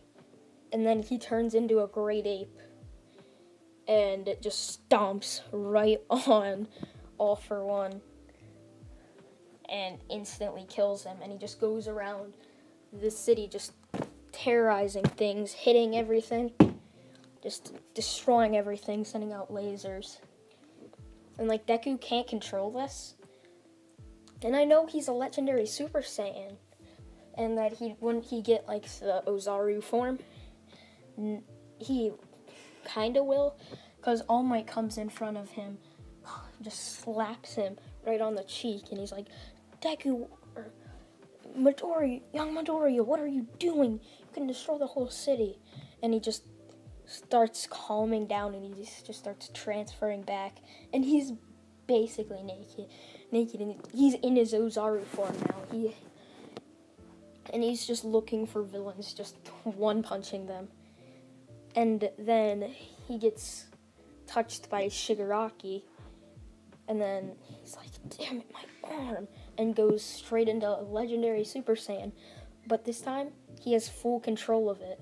And it's not like he's super powerful. He has full control of it. And like, Goku, Vegeta, and Frieza notice this. They're like, huh. And then Goku laughs. I guess that kid's finally a worthy opponent for me. As Goku laughs. And then is like, I gotta tell Whis, I gotta go there right now to fight him. And then Frieza's like, oh, so there's another Saiyan that's as strong as me. Guess I'll go kill him to have less competition. So Frieza's on his way over to Universe 1 as well as Goku. And Frieza has been training to try and kill Goku again, which I'm seeing in this timeline. So he wants to kill Goku. So he's been training. So he's like the strength of just killing Deku and Goku basically, but Goku and Deku have also been training. So Deku knows exactly what he's doing, and his wounds just like sort of heal, but he doesn't have a healing power or anything. Like, and he just punches Shigaraki right to the ground and like, you're acting like a villain, Deku, what are you doing? And he says, don't worry, I didn't kill him. You've killed so many villains, Deku. And like, I think the heroes would have done everything to stop Ozaru Deku, like when he's in the monkey form, from killing anybody. Like maybe 1 or 2 civilians may have gotten killed, nothing too serious, but a lot of villains did, including All For One. So that happens, and that all blows over, and like the next day, after Deku like wiped out so many of the villains, he just instantly fell to the floor because he couldn't control how much power he was handling. So he was in the hospital, and like all the heroes were surrounding him, saying how good a job he did of saving them, and also how bad of a job he did when he killed all the heroes and civilians. So then like they're asking, why'd you kill those people? And he's like, kill who people? I never killed anybody. And they're like, yeah, you did. Do you even know what happened? And they're like, and then they're like, what? Deku's like, what happened? And then they all yell at him, you turned into a giant monkey. They yell out, and then he's like, wait, a giant monkey? Oh yeah, Goku taught me that. If I ever look at the full moon, I'll turn into a monkey. I guess I accidentally did that. And they're like, you just have to look at a full moon to get that much power? Oh yeah, I can't even control myself in that. It's not even that strong. Like, and then All Might just slowly asked Deku how much power he was using against All For One. And he's like, oh, I was only using 10% of my power. And they all looked shocked at him as he said it, like, laughing. Oh, are you guys shocked? And then he says, I was only using about 0.1% of my power in the sports festival. So I'm going to have to leave that off for now, guys. I'll do something special in the next video or something like that. But thanks you guys for 55 subscribers and stuff. And make sure you guys like, comment, and subscribe. See you guys. Bye. What if Deku was a legendary Super Saiyan? Part 7. So I know a lot of you guys wanted What If Deku had Goku Black's powers today, but I was thinking I need to finish this series up as I need a new series coming out on Saturday that I want to do. So yeah. So last time I mentioned that Goku just laughed as he said he was only using like 0.1% of his power when he turned into a monkey, and they were fighting All For One. And I mentioned that so Frieza, Goku, and Vegeta felt the energy that this kid was putting off. And you know how Broly was matching Goku in strength, so Goku and Vegeta had to fuse? That's how strong Deku is. So what happens is Goku and Vegeta go to Whis, who's on planet Earth with Bulma again, and they ask, can we please go to Universe 1 to see Deku? Or they say Zuku, but I'm going to say Deku. But, like, can we go to there to see Deku?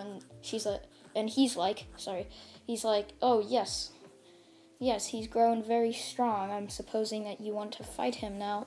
And Goku and Vegeta yelled yes. Like, they were super excited. They were like, yes! Just, so they go there. And Frieza also, like, feels this power. And there's, like, it feels just like Broly, but it's so far away. So Frieza says, fly the ship to that. And he's like, sir, it's going to take many years to get there. And then Frieza just, so I'm going to say Frieza actually, you know how he, like, talked to one of the gods or something? Oh, wait, no, that was, but, like, how one of the gods tried to get Frieza on their team. Well, he actually, I'm going to say he actually knows the Universe 1 god in this timeline, and he's like, yo, can I come over, I have something I need to find, and he's like, oh, yeah, sure. So, he's coming over at, like, the same speed as Frieza and them, and they get there, and Frieza's like, feels like two presidents, and it's kind of like Goku and Vegeta. Guess these more, like, these, low-level humans actually have something. And, like, how could any human be this strong, though? And then he laughs to himself, maybe there are other Saiyans here. Because, like, he just laughed like that because he just thought, like, because he felt that and he was like, oh, it might be another Saiyan. And he laughed like others, like Goku and Vegeta, ironically. So they get there at, like, the same time. They can feel each other's presence. Goku and Vegeta are just trying to find Deku. And, like, Deku sees Goku and Vegeta flying up in the air looking for him. And then Deku just jumps up there and flies up and says, Goku! And he's like, hey. And so what I'm going to say is that the heroes all recognize Deku's behavior, like how he was, and they're like, kid, you need to take this test with us. So they basically just did, they already saw how he was acting so kind and stuff, so they basically, and how he could save people so quickly, and like how nice he was when he saved people and stuff. Like, they took him out to save people, and then they just gave him his hero license to use his quirk. Because they're like, man, this kid's obviously going to be the number one hero. Just give him his quirk quickly because he helped us with All for One. And, like some people can actually, like, feel this very strong presence. So they're like, yeah, we need to give this kid something so he can fight them. So that all happened. And then, like, Deku just jumps up and says, Goku, what's up? And he's like, I finally returned, Deku. And he's like, yeah, after it's been so long. As they laughed, and then he asked, wait, do you want to fight? And Goku's like, yeah, I want to fight. You want to go? Come on, let's spar. And Vegeta's like, hold on, damn it, I feel something. It's kind of like Frieza. And, like, Goku's like, wait, you don't think he's on this planet too looking for Deku, right? And Deku's just like, who's Frieza? Then Vegeta says, Goku, you idiot, you haven't told him about our rival Frieza. He's like, well, I mean, I probably should have, but I mean, I didn't think he'd come over all the way to Universe 1. And then Deku's like, wait, is Frieza someone strong? And then Goku's like, yeah, he actually made me get so strong as he could take me into as he killed my friend Krillin, and that made me turn into a Super Saiyan. And Deku's like, wow, that's so cool. And then Goku's like, wait, do you know what Super Saiyan is? Wait, are you talking about when I, like, lost all sense in myself? He's like, oh yeah, that. I need to train you to how to, like go into that power without going rage mode. As you have another form called Uzaru form that you can use that's fully based on rage. Like, that like your monkey form, but in yourself, so you still can't control it. But you're a lot powerful. And Deku's like, whoa, really? So they just spend, like, the next few weeks teaching Deku how to use it, and, like, every time he'd go, every time he'd accidentally go berserk, they just cross-chop him on the neck, and, like, instantly, he'd faint. Like, see, Goku and Vegeta actually fused as Gogeta without the Partara earrings. They did the fusion dance as they knew how strong Deku was, and if he went berserk on them, that could like kill them and kill so many people. So they fused to do that. So yeah, and Deku's like, whoa, fusion. Is this some weird fusion thing? And Goku's like, oh right, let's teach him that. And Deku learns how to fuse with Goku and Vegeta. He learns the fusion dance and stuff. Since he's a full-blooded Saiyan, he can easily do it. It doesn't, like, he knows how to do it, like, pretty much after watching. And it does take 2 tries to do it, just because, like, that's how the series goes, basically. And so, they finish teaching him. He actually ends up learning how to control his Super Saiyan. And now he's going to UA, and Goku and Vegeta are just hanging out for a couple months just because they want to like be around Deku and like train him more to get him as strong as them, so then they can have another sparring partner and stuff, while like the other might be like fighting or something. So they all do that, and then Frieza is still looking for Deku, and he's like, where's that damn monkey? I want to fight him and kill him so I don't have to deal with him. And he comes across this UA school, and like they're in class, and then all of a sudden Deku stands up with a very, very worried face on him, like, and he's like, he just yells out, Frieza! And like all the class turns at him, and Mr. Aizawa is just like, what are you talking about, Deku? Can't you sit down? He's like, you guys can't feel it, but there's a very strong villain coming around here. And like Mr. Aizawa is just like, what? What do you mean? And he's like, Frieza, damn it! My master could barely defeat him. Well, he doesn't say master, but he says Goku could barely defeat him. How could we ever defend them? And like, Goku and Vegeta actually tell that he's going by UA, so they basically just camp out watching what's gonna happen. And like he just, like, the doors stop him from going into UA, and he just sends a small little ki blast, hits the door, and it just explodes. And like all the people around are just like, what the hell is that kid? What the hell is that guy's quirk? Why does he look so weird? Like, everyone's just been staring at him, and he's just been saying, oh, why are you staring? I'm the strongest out of all of you. And they're like, what a weird quirk that guy has. He's like, quirk, what is that? And they're like, who are you and where are you from? And he's like, oh, I'm Frieza from Universe 7. And they all like, what the heck is this guy? Like, they have no clue what the heck this guy is. So he busts into UA, and then the alarms go off, and Deku just says, stay calm, it's only one person. Don't run out. And like Mr. Aizawa was like, how do you know? I can feel it. There's only one person here. And Deku's just like, and Mr. Aizawa was like, okay, fine. So they sit there waiting, and Deku says he's coming.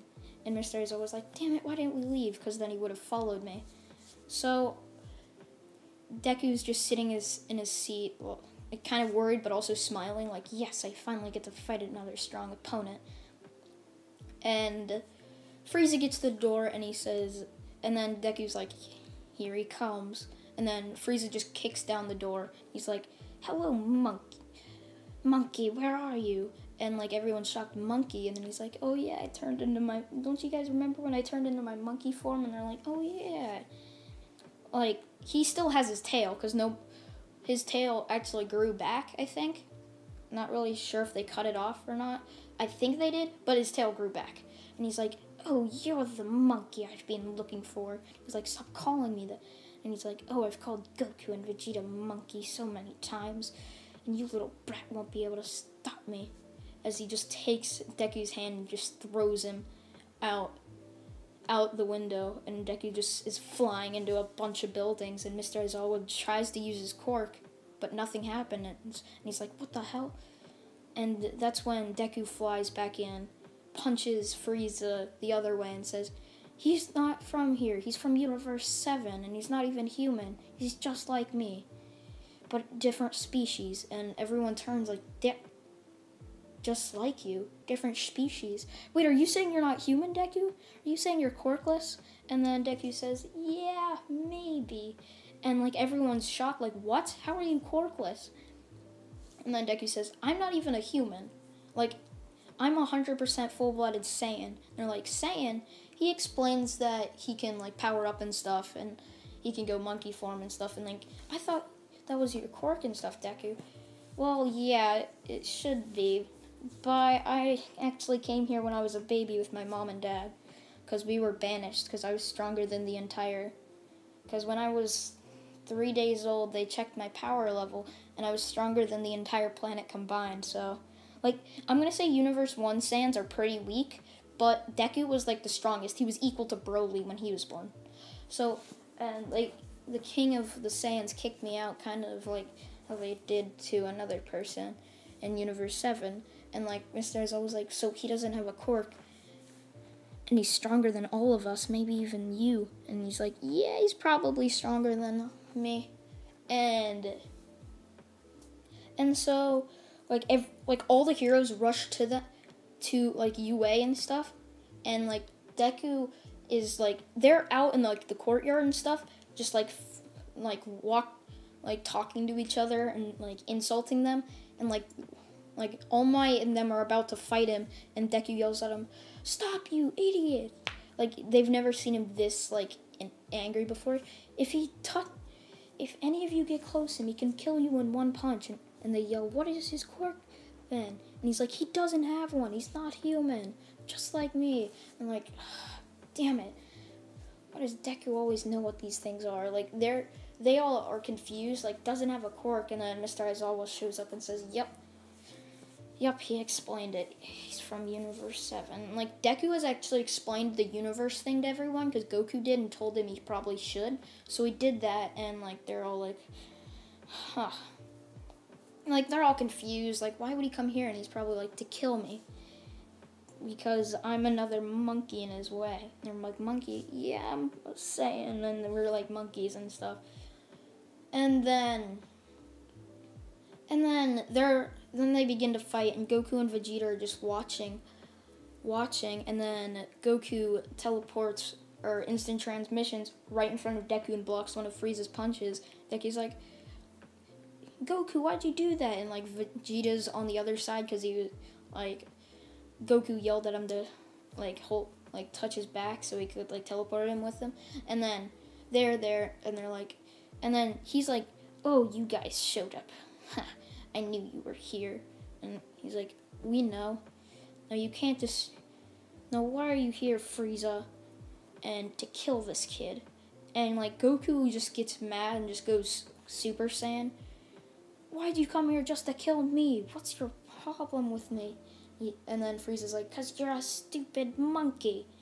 And he just runs at him. Like, Deku's in full-on Super Saiyan, and, like, the earth is just going, like, crazy. It's, like, shaking and stuff. Like, all the people are, like, worried. And then, like, that was just Deku powering up, and then he says, ha! And he just, like, flies right towards Frieza, and they're just, like, sparring really fast. And, like, you can't even see it. It's just, like, you can hear the shock waves and, like, barely see, like, just them hitting each other. Like, you can't see their bodies at all, just, like, their punch impacts. Like, everyone's like, whoa, he's doing that so fast. How is that possible? And that's where I'm going to leave it off, guys. For now, I know it's a cliffhanger. I'm sorry, but, like, I can't really do any more because it's past the time limit that I need. So, yeah, I can't really do any more. But I hope you guys did enjoy this part 4 of What If Deku Had Goku Black's Powers will come out tomorrow, or Friday if you guys want to see part 8 of this, where it's going to be a full-on Deku versus Frieza battle. And yeah, I hope you guys did enjoy. Make sure you guys subscribe and give me suggestions for a new What If in the comment section below. See you guys, bye. What if Deku was a legendary Super Saiyan? part 8. And to start this off, I just want to say I'm really, really sorry that I'm getting this out super late. So I really wanted to upload it sooner, but I didn't have my editing software and stuff. Like, it was just crazy. I just couldn't do it. So I just got it, and now I have to upload this now. So basically where I left it off, Goku and Frieza were just fighting each other, going crazy. And like you couldn't see them, only like their shockwave of their punches colliding. So after about a while, Frieza backs up and says, "You stupid monkey, I've had enough of this." And he sends a ki blast flying towards UA, and Deku dives in front of it and blocks it, and then he's sent flying into buildings. And he's like, that blast would have killed them and pretty much left no trace of them. It would have just killed them instantly. It would have melted them alive, because it was like a ki blast basically. And like Deku, he got up, looked super pissed and really, really hurt, and he yelled, "You bastard, Frieza, I'm gonna kill you!" And like everyone's looking at him, "Kill you? Aren't you supposed to be a hero?" And Deku says, "Trust me, it's for the good of this world." And like all of them are confused. Like, didn't that guy say he was from a different universe? And now Deku's talking about worlds. I wonder what's up with that. So, and then he's like, "Stupid monkey, you can't kill me. Even Goku and Vegeta aren't colliding, because they want to see how this is gonna go. That's gonna come out and bite them, because I'm going to kill you before they can stop me." And Frieza's fighting in his like normal base form, or like his stage 4 form, his final form from the Frieza saga, not the golden form from Resurrection F. But so Deku just chases after him and just tries to punch him, but Frieza just keeps dodging it.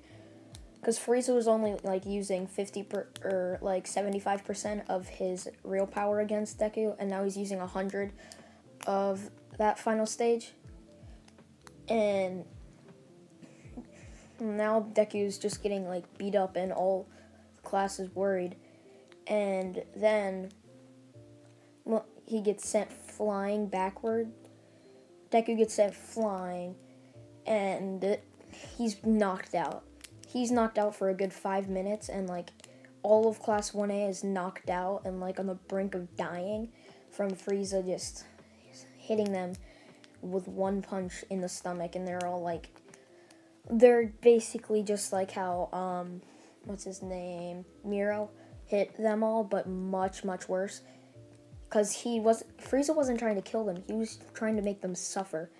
And when Goku looks up, he sees Frieza holding Uraraka by the hair, just laughing. "Now it's time to kill you." Because he's going to start going around killing them now, because he knows Deku's awake, and he's just going to make him madder and easier to kill. So he just says, "Time to die." And Goku sees this as he pierces right through Uraraka's heart, and he just starts shaking. He can't control anything. Well, he kind of can, but he's just shaking. And all of a sudden, he just gets really mad, and Goku and Vegeta look up to see Frieza killed a girl, and Deku is just shaking, and they both smiled and looked at each other. Super Saiyan God, or Super Saiyan Blue, and Deku just instantly yells, "Why? Why did you have to kill her?" Frieza's like, "It's all a part of my plan to kill you." And Deku's just like, he just keeps getting madder and madder, and he's like, "Why?" And then he lets it all out, and he turns into a Super Saiyan Blue. And Frieza's shocked at this. "What? How'd you get that power? Are you supposed to go up through stages? I know Goku has 3 stages. Before we reach that, how can you go from the first one all the way up to the 4th one?" And he's just looking at him. "I'm going to kill you!" And he just sends flying over, and Frieza just instantly goes golden form. "You're so much stronger." See, as he punches Deku, and it hits Deku and does nothing as he catches his punch. It hits him, and when Frieza tries to take it back, he catches it. Frieza tries to hit him with his tail, and he instantly dodges it. And he's like, "What? How'd you do that?" And then Deku just hits him right in the stomach, and he sends flying up. He goes up top and smacks him down. And Frieza is coughing up blood, and he's like, "Ow, how'd you get so strong? Stupid monkey."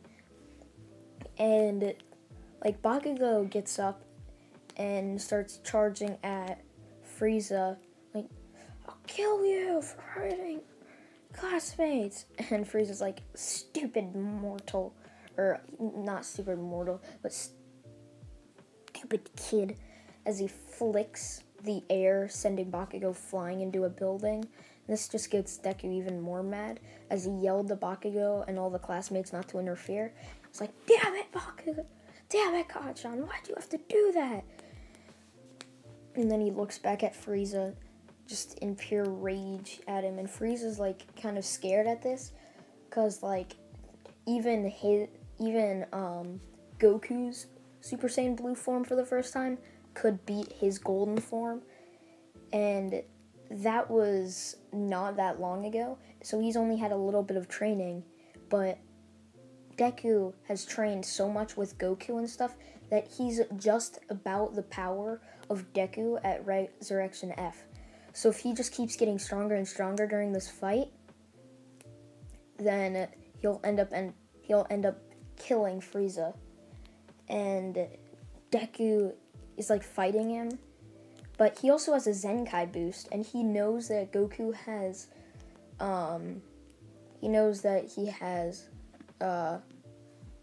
Sensu beans? Yeah, Sensu beans. So he just yells at Frieza to start hitting him. Frieza's like, "You stupid monkey, just give me the opportunity to kill you." And Deku's about to die, and he yells at Goku to give him a Sensu bean. He's like, "How do you know I had them?"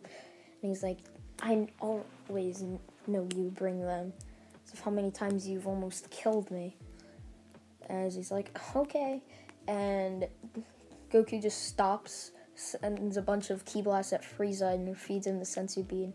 And Deku just instantly gets stronger, and he's like, "Time to die, Frieza." He's sent back, and they're still punching, and they're colliding. Class 1A is like, "How did Deku surpass everything? He surpassed the entire world. How's he gotten so strong?" And that's when Bakugo just is crawling towards them, saying, "He's not human." And all of them look at shocked, like, "I thought he was just joking." Bakugo's like, "He's never been joking. He's never had the ability to." And, like, they're all shocked, like, "What? How's he not human? I thought that Super Saiyan thing or whatever is just his quirk." And then he's like, "Why would some people have the exact same quirk as others? It at least get manipulated a bit, so it's different, or at least stronger." And then they're like, "What do you mean?" And he points at the Goku and Vegeta, and he's like, "Those guys aren't even from here, and they're Saiyans," which is what Deku calls himself. And, like, Deku actually had blackish green hair. Same with his mother, so they were, like, a really rare Saiyans to have blackish green hair. And Broly, I think, had blackish green hair in the Broly movie for Dragon Ball Super. So, yeah, that's kind of how the legendary super thing is, I guess. So Deku just keeps fighting Frieza, and, like, the entire of Class 1A is just shocked at this. And they're actually going, like, they keep fighting and pushing each other straight towards the villain jail where All For One is held.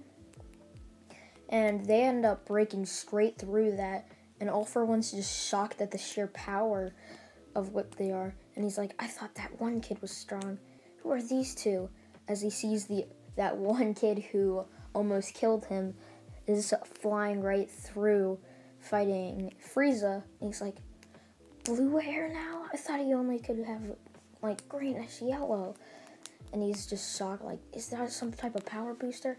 No matter. And like Frieza sees this and he says, Monkey, I want you to kill that other guy so he doesn't interrupt in a fight so I can kill you. He's like, I'm not gonna kill him, but I'll at least hurt him enough. And all for One is just shocked at this. Ha! You think you can kill me? I've gotten so much stronger. Deku's like, what? Sitting in a jail cell? And he's like, bring it on, old man. Deku yells, and then he's like, foolish child. And he just starts, and he just sends a bunch of his quirks at Deku. And he already knows that Deku, like, doesn't have a quirk and's gotten this strong. And he's like, he must not be human. He must be an alien. Same with that weird-looking gray gold guy. And he just sends all of his quirks at him, like, all of his strongest quirks. And Deku just flicks. He just flicks straight at All for One. And all the quirks instantly just get destroyed. And there's a bunch of smoke. Once the smoke clears, Deku sees All for One in another building with a hole in his stomach. And then Deku's like, shit. Like, he just says, shit. I killed him. I didn't mean to use that much power. As he's, like, shocked, like, what? I didn't mean to kill him. Oh, shoot, I'm going to be... Mr. Aizawa's going to be mad. What should I do? What should I do? What should I do? And he just starts mumbling, like, maybe if I said it was an accident, he wouldn't care. Well, he is the strongest villain after all. I don't know. They didn't really have anything to do, and I can easily kill any of the villains, so it's not like it really matters. And, like, he's just mumbling to himself, like, talking really, really fast. And Frieza's like, Monkey, come on and fight me. Stop mumbling to yourself. It's like, fine. And he just sends a massive shock wave flying as fast as he can straight towards Frieza. And this is when Frieza reveals 100% gold, which I'm going to say actually turns him, what should I say? It actually turns him red like a ruby, but I'm going to say it's red diamond form, which is super, super strong, which is 100% full power. And Deku sees this and then just powers up full. And they're, like, fighting, but Deku just keeps getting pushed and pushed back, like he can't beat it. And Deku gets sent flying into a wall. So, back to Class 1A. They see All for One, like, barely, he's at the verge of death. And they're just like, what? Did Deku do that? Mr. Aizawa was just, like, shocked. Did he mean to kill him? I don't even know anymore. His power's too strong. And that's when Jiro said, I don't think he meant to kill him. He sounded pretty scared when he accidentally killed him. And then she's just like, he yelled crap that he didn't mean to kill him and that you were probably going to end up killing him. Mr. Aizawa was going to end up killing Deku about this, like, just figuratively. And he's just like, I guess it can slide as he is the strongest hero after all. And they just look at Aizawa like, strongest hero. And that's when Mr. Aizawa tells him, yeah, he's kind of surpassed all of you guys and everyone else, so it doesn't really matter if we teach him or not, because he already has a good teacher about fighting, so I guess we can just let him pass UA. And everyone's just looking at him like, what? Let him pass UA? It's not even halfway through the school year, and you already say he's gonna pass? Well, he's already surpassed you guys by like 10, and his 0.001% can almost kill Bakugo, who's our second strongest, right before Todoroki. So I guess we can just let him be a hero in this world. And So they're just fighting, and Frieza is just like, okay, monkey, time to die. And he sends Deku flying into a wall. Deku's just like, I have to end this quick. What should I do? What should I do? And that's when it hits Deku. I haven't used any of Goku's ultimate moves yet. What should I do? Spirit Bomb wouldn't work. Wait, what if a Spirit Bomb combined all their energy and all their quirks? All the heat, all the ice, maybe it could destroy him. If I gathered energy from other planets as well. Maybe even other universes. And like Deku is so strong that he can basically gather energy from grass, trees. It's just like how Goku did it against Frieza in the Frieza arc. And he's like, I know what you're doing. It happened to me before. And Deku yells at everybody, everybody please put your hands in the air so I can gather your energy. And they're like, gather your energy, what? And that's when they all realize he's doing something. And and there's like reporters watching this, and Mr. Aizawa says, everyone watching this, please put your hands in the air. This is our only hope at beating this villain. And like everyone's shocked, and they're like, fine, well, let's do this. And everyone on planet Earth that's watching, which pretty much almost everyone is, because like the whole Earth was rumbling and like they turned on the news to see that happening. So they're like watching this and they all raise their hands. So Deku's gathering a ton of energy, and he also is gathering the energy from the quirks as well. So there's a bunch of mixed quirks in there. And Deku's like, finally, enough of energy. And it's massive. It's probably the size of Earth's moon, I'd say. It's just huge. And Deku just sends it right at Frieza. Frieza's like, what? And he just looks right up at it, and it's just coming right towards him. And that's just, and he's like, what the heck? And Frieza's like, well, I guess it's back to hell, he says, trying to, just sending a bunch of ki blasts at it, but nothing's working, and he's like, damn it, I have to go back to hell. And it hits him, and Deku's like, why? It's just not like how Bardock got killed by Frieza, and like Deku's just like, you shouldn't have messed with me, Frieza! I told you I'd kill you! And like they're watching this like, whoa, he's so cool. And now and now the Spirit Bomb's coming at Earth. Goku, Vegeta, and Deku all notice this. I think Vegeta's charging up a Final Flash. Goku and Deku are charging up a Kamehameha, and they just send it off in sync, which disperses of the Spirit Bomb, and they're like, yes, I did it, I saved Earth. And Goku's like, I knew you could do it. And then Goku and Vegeta are like, damn, this kid's strong. And then Goku says, wait, Deku, do you want to spar? I have more sensu beans. And he's like, yeah, sure, let's do it. And that's where I'm going to leave it off, guys. I hope you guys did enjoy. And since I am going to upload this late, I'm making it a bit longer for you guys. And please make sure you guys give me your suggestions for Saturday. Maybe if I get this what if done. So yeah, I need more what if suggestions. And yeah, guys, make sure you guys like, comment, and subscribe for more what if videos every single day. See ya, guys. Bye. What if Deku was a legendary Super Saiyan? Part 8.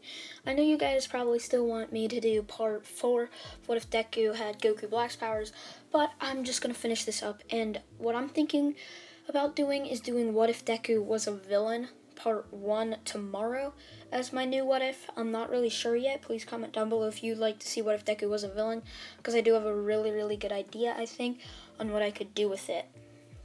So let's get right into the video. So where I left off was Deku just killed Frieza, and Vegeta, Goku, and Deku did a Kamehameha wave, and Vegeta did a final flash or a Gallic gun to destroy the spirit bomb that Deku had created, because it would have collided with the Earth and destroyed it. So Goku ran over to Deku and asked him if he wanted to spar now that he's unlocked Super Saiyan Blue. And Deku's like, yeah, sure.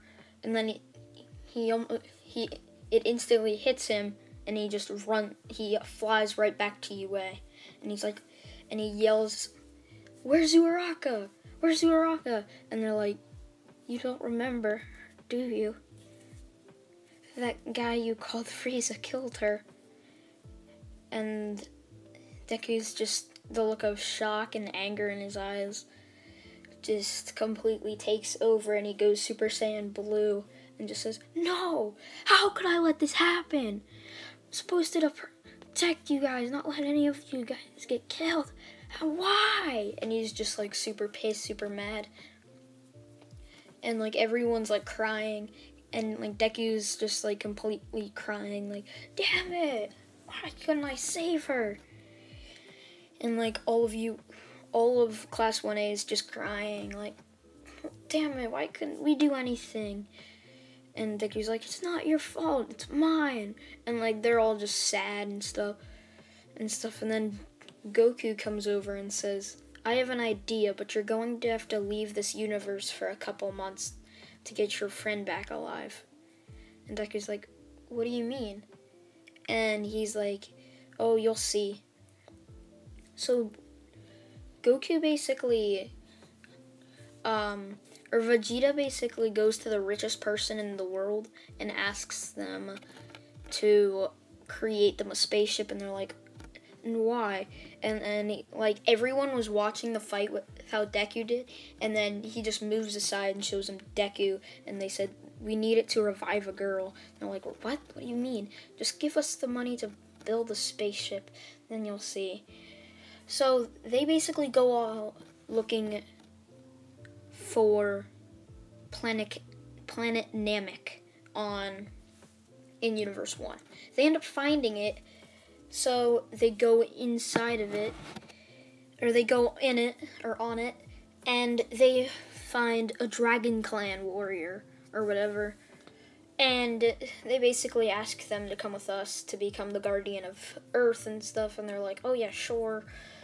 Because they can sense ki a little bit, I'd say. So they're like, "Geez, these guys are really powerful," because they are way weaker than the planet Namek in the Universe 7. So he comes with them. I'm gonna call him, who should I call it?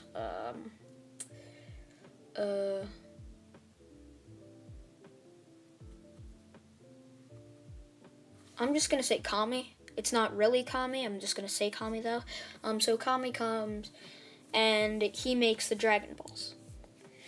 And they're scattered around the Earth, and they're usable right away. So Deku, Goku, and Vegeta just split up and looking for them, because they don't have a Dragon Ball radar like they do in the main series, because that, like, they didn't bother to bring it because they didn't know they'd need it. So they're just like running around looking for Dragon Balls, and like there's been reports that two weird yellow mysterious like things were found with stars on them, and Deku, Vegeta, and Goku instantly realize those are Dragon Balls and they need to go get them. So they go to each of the people and ask for them. And they're like, "Why? Isn't this such luck?" And then Deku's like, "Please, I need it to save my friend." And they're just like, "Fine, okay." But like they actually make them do stuff like chores and stuff, which like Deku, Goku, and Vegeta aren't really proud of, mostly Vegeta. But they end up getting it, and they actually end up with 6 Dragon Balls, and they're searching for the last one. Which the last one, I'm gonna say ends up with Uraraka's parents, and like they're so scared, like they're so sad that it's like been 2 months since their daughter had died. So they're just completely just sad. And I'm just gonna randomly say Uraraka's favorite number was 7. And they found this 7-star Dragon Ball sitting in their yard. And like they actually end up finding it. And then there's a report on it, and they go there and ask for it, and they say no, it's the only thing we have left of Uraraka, as 7 was their favorite number, and this is a sign. And Deku's just like, please, we need this for your daughter. And they're just like, and Uraraka's parents just start crying, like, what do you mean? And Deku just yells at them to give it to them, and they say no. So Deku does the one thing he probably never could have done, but was practically forced to, and he steals it. And they make a report on this, that Deku stole it, and like everyone's just like, stole it, what? Didn't he? And like they already knew that he had 6 of them, so they're like, why does he need another one? He already has 6. And like they're trying to go out and find Deku, and then they find Deku, and they're like, Deku, you have to give that Dragon Ball back. They don't know Dragon Ball. They don't call it a Dragon Ball. You have to give that ball back to Uraraka's parents. Please, Deku. It's the only thing they have of them. And Deku yells, no, I'm going to do something that they'll never get this thing back. And like all of them are just like sad because like they think Deku just got really messed up by Uraraka's death, when really actually also he pretty much did. And Goku tells Deku like the words to say Shenron, to summon Shenron, and he's like, oh mighty Shenron, I summon you. And he's like, I am Shenron, I have granted you, Izuku Midoriya, 3 wishes. What are those 3 wishes?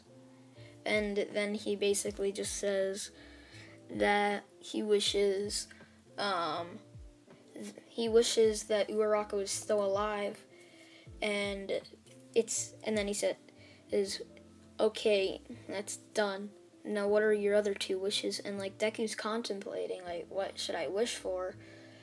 And then he says, I wish for Uraraka's parents to be rich. And he's like, done. And now he has only 1 wish. And I think it is, he's going to say, please use this wish for yourself. And Shenron's surprised at how nice and generous Deku is. And he's like, okay, thank you. And Shenron basically just uses it to make a house for himself, just right in the spiritual world. I think that's what it is. Like he makes this giant house that he can just float in and stuff, basically, I'm gonna say. So, we're going back to Uraraka's house, and they're walking home really sad that they just lost the Dragon Ball that reminded them of Uraraka, and then they just see a bunch of money on the table. They're like, what is this? We're rich now. And then there's a note on it saying, I'm sorry I took your prized possession, but this is what it got me. And it's just a bunch of money. And they're just like, why would he do this? And he's like, if you collect all, and then he explained, you collect all 7, you can make a wish from Shenron and stuff like that. And then they realize, wait, what if he wished for Uraraka to be back? And like they didn't bury Uraraka yet, so like she's still around. She's like, I'm not really knowing, but like, so she basically just wakes up in a hospital, and like Deku's right by her side and says, Uraraka, you're okay. And he just starts crying, and he's like, and she just says, Deku, what's wrong? As she starts crying. And then Deku says, I thought I lost you forever. And Uraraka's just like, wait, what do you mean? And then he says, do you remember the fight with Frieza? that I had? And she's like, yeah, only some of it. And then he tells her, that's because he killed you. And Uraraka just practically faints. He's just like, killed me, but how am I still alive? Am I in heaven or something? And then Deku's like, no, I made a wish that you'd come back alive with the Dragon Balls from Shenron. So now you're back alive. And she jumps at Deku and just hugs him and says, thank you, Deku. And then he also says, I made your parents rich so they don't have to worry about working anymore. So now you can become a hero just for your own dreams. And Uraraka smiles and thanks Deku. And he's like, no problem, Uraraka. And Deku's walking out of the hospital, and he sees Goku and Vegeta. And they're like, how about a fight? And then Goku and Vegeta get into a fight, like, no, I challenged him first. No, I did. And then, like, they're just fighting. And then Deku says, I want to fight Goku since he was my master. And Goku just laughs. Thanks, Deku. I need to say I could fight. And then Vegeta just scoffs like, stupid kid. And then Midoriya or Zuko comes up with the idea, why don't you guys fuse? And then Goku and Vegeta are like, but wouldn't we be too powerful for you? And like they're just like, oh yeah, remember what happened to Broly and how he was pretty much holding up a fight against both of us? And like Deku's so much stronger than Broly, so he's like, oh come on, I can hold up to you guys. So they end up sparring, and it ends up in a tie. Deku's that strong, but only because he's had his emotions like twisted and stuff, and Uraraka's back alive. If that never happened, he'd be probably at Broly's level. So he could stand up to Goku and Vegeta, but like not with them fused. So like after that, he loses some of his power just because like he doesn't have all of the power back, but he still like actually has it with him. So he just thanks Goku and Vegeta for all they have done and helped him train and stuff. And he just thanks them as Whis appears and says, Goku and Vegeta, are you guys ready to come back? I saw your fight with young Deku here. He's quite amazing. And then Deku's like, thanks, Whis. And he basically says, okay, Goku and Vegeta, are you guys ready to go? And they say, yep. So they end up going back, and Goku's kind of crying, saying bye, because like that was probably going to be the last time he ever saw his master. But at least now he actually, but now at least he pretty much fully knows, now he's just thankful that Goku taught him and everything. He's just super thankful of that. So now he's going straight back to Uraraka in the hospital and asks, when are you going to get discharged? And she said today, actually. And she actually gets discharged in like a minute from then. So she gets discharged and asks Deku to walk with her. And Deku's like, oh yeah, sure. Is there a reason? And she's like, oh, nothing. And she's like really blushing. So then Deku is like walking by her side, and then she hugs Deku and asks, will you go out with me, basically? And Deku's just like, and he's like kind of shocked but also really happy and says yes. So they end up going out and stuff, and like the next day they're holding hands going into class. Deku doesn't have to be there, but he still likes going to UA. He already passed it because all the teachers actually said he's already surpassed all of us and he saved the world. So they just immediately passed him and gave him the #1 hero spot, basically. Because like he just kept going around destroying all the villains and stuff. And they're like, man, this kid's so good. They immediately passed him, and he already had his hero license, so he passed UA easily. And he just became the #1 hero within a month because of how fast he was. Each day he'd be stopping 100 crimes and stuff, and he easily surpassed All Might.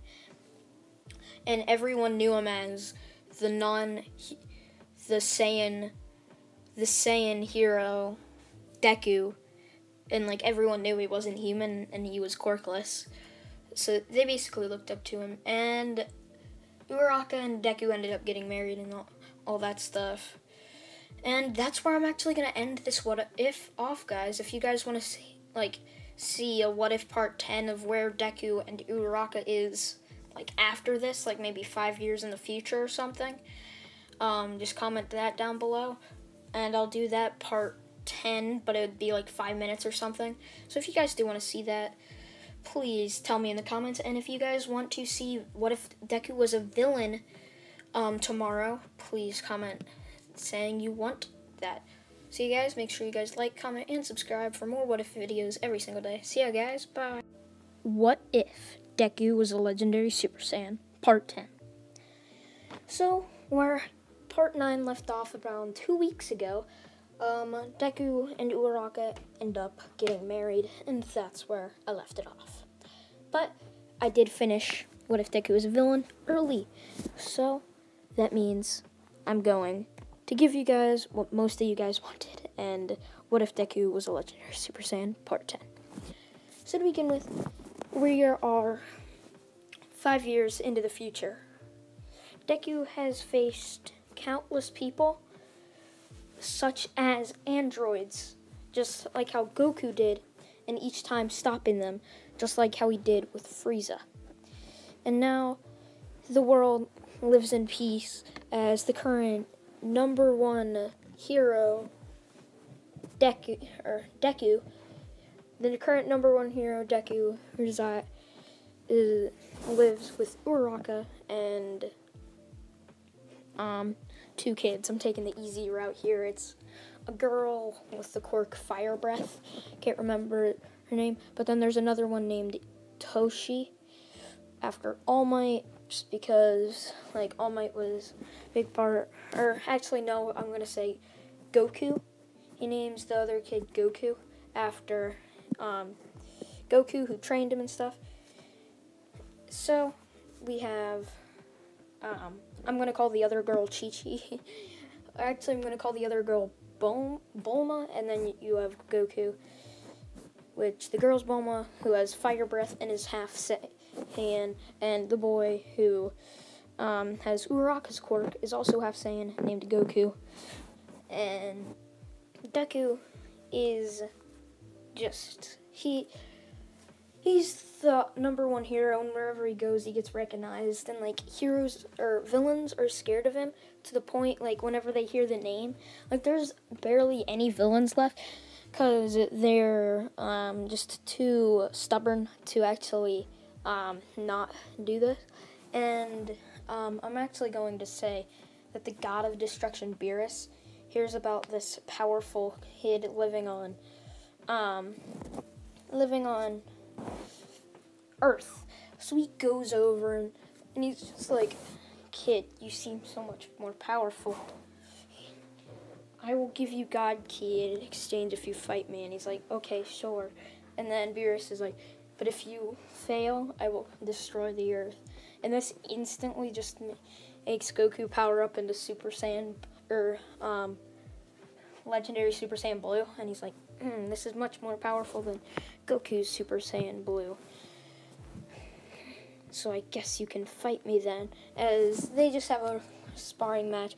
Beerus ends up coming out the winner, barely, as Deku is very strong, almost to the point he surpasses Goku Super Saiyan Blue, but Goku Kaioken can beat him. But like he lives basically a happy life with his kids, basically. He just goes, visits All Might's grave and stuff sometimes. And what happened to Goku? So basically, I'm going to say that Goku appears randomly just to, like, see what Izuku has come out as. He is the teacher of Deku, as Deku is the legendary Super Saiyan, as his parents fled and all that. So Goku came and visits from time to time with Whis and stuff, and they just eat food and stuff. And, like, they're really good friends, blah, blah, blah. But, like, all of them are just, like, really happy and stuff. And then we get to Jiren Black. I'm just kidding. So I'm gonna say that Goku and Vegeta just take normal sparring stuff with Deku just from how strong he is. And like this ends up getting Deku so strong, and he ends up just getting Ultra Instinct. I'm sorry that this might be boring, but I mean, I can't really think of anything. So yeah, they're in love basically. They're married, they have 2 kids, Bulma and Goku. If you're wondering why I named the other one Bulma, was because what I'm saying is that Goku said his first friend was Bulma, and so Deku's like, if my first child's a girl, I'll name her Bulma, just to like first, basically. But I hope you guys did enjoy. If you guys want me to redo this episode, which I know probably you guys will want, if you guys want me to redo it, just tell me down in the comment section below. I'm so tired. But if you guys end up wanting me to script it, it'll take like 5 weeks. Gotta script something, and this is right off the top of my head. I can't think. But I hope you guys did enjoy. Please like, comment, and subscribe, I guess. See you guys. Bye. And that is where What If Deku Was Born a Legendary Super Saiyan comes to an end. I hope you all did enjoy my first ever series I did make on this channel that was uploaded over 2 years ago. Once again, I hope you all did enjoy it. I thank you all for watching once again, and goodbye.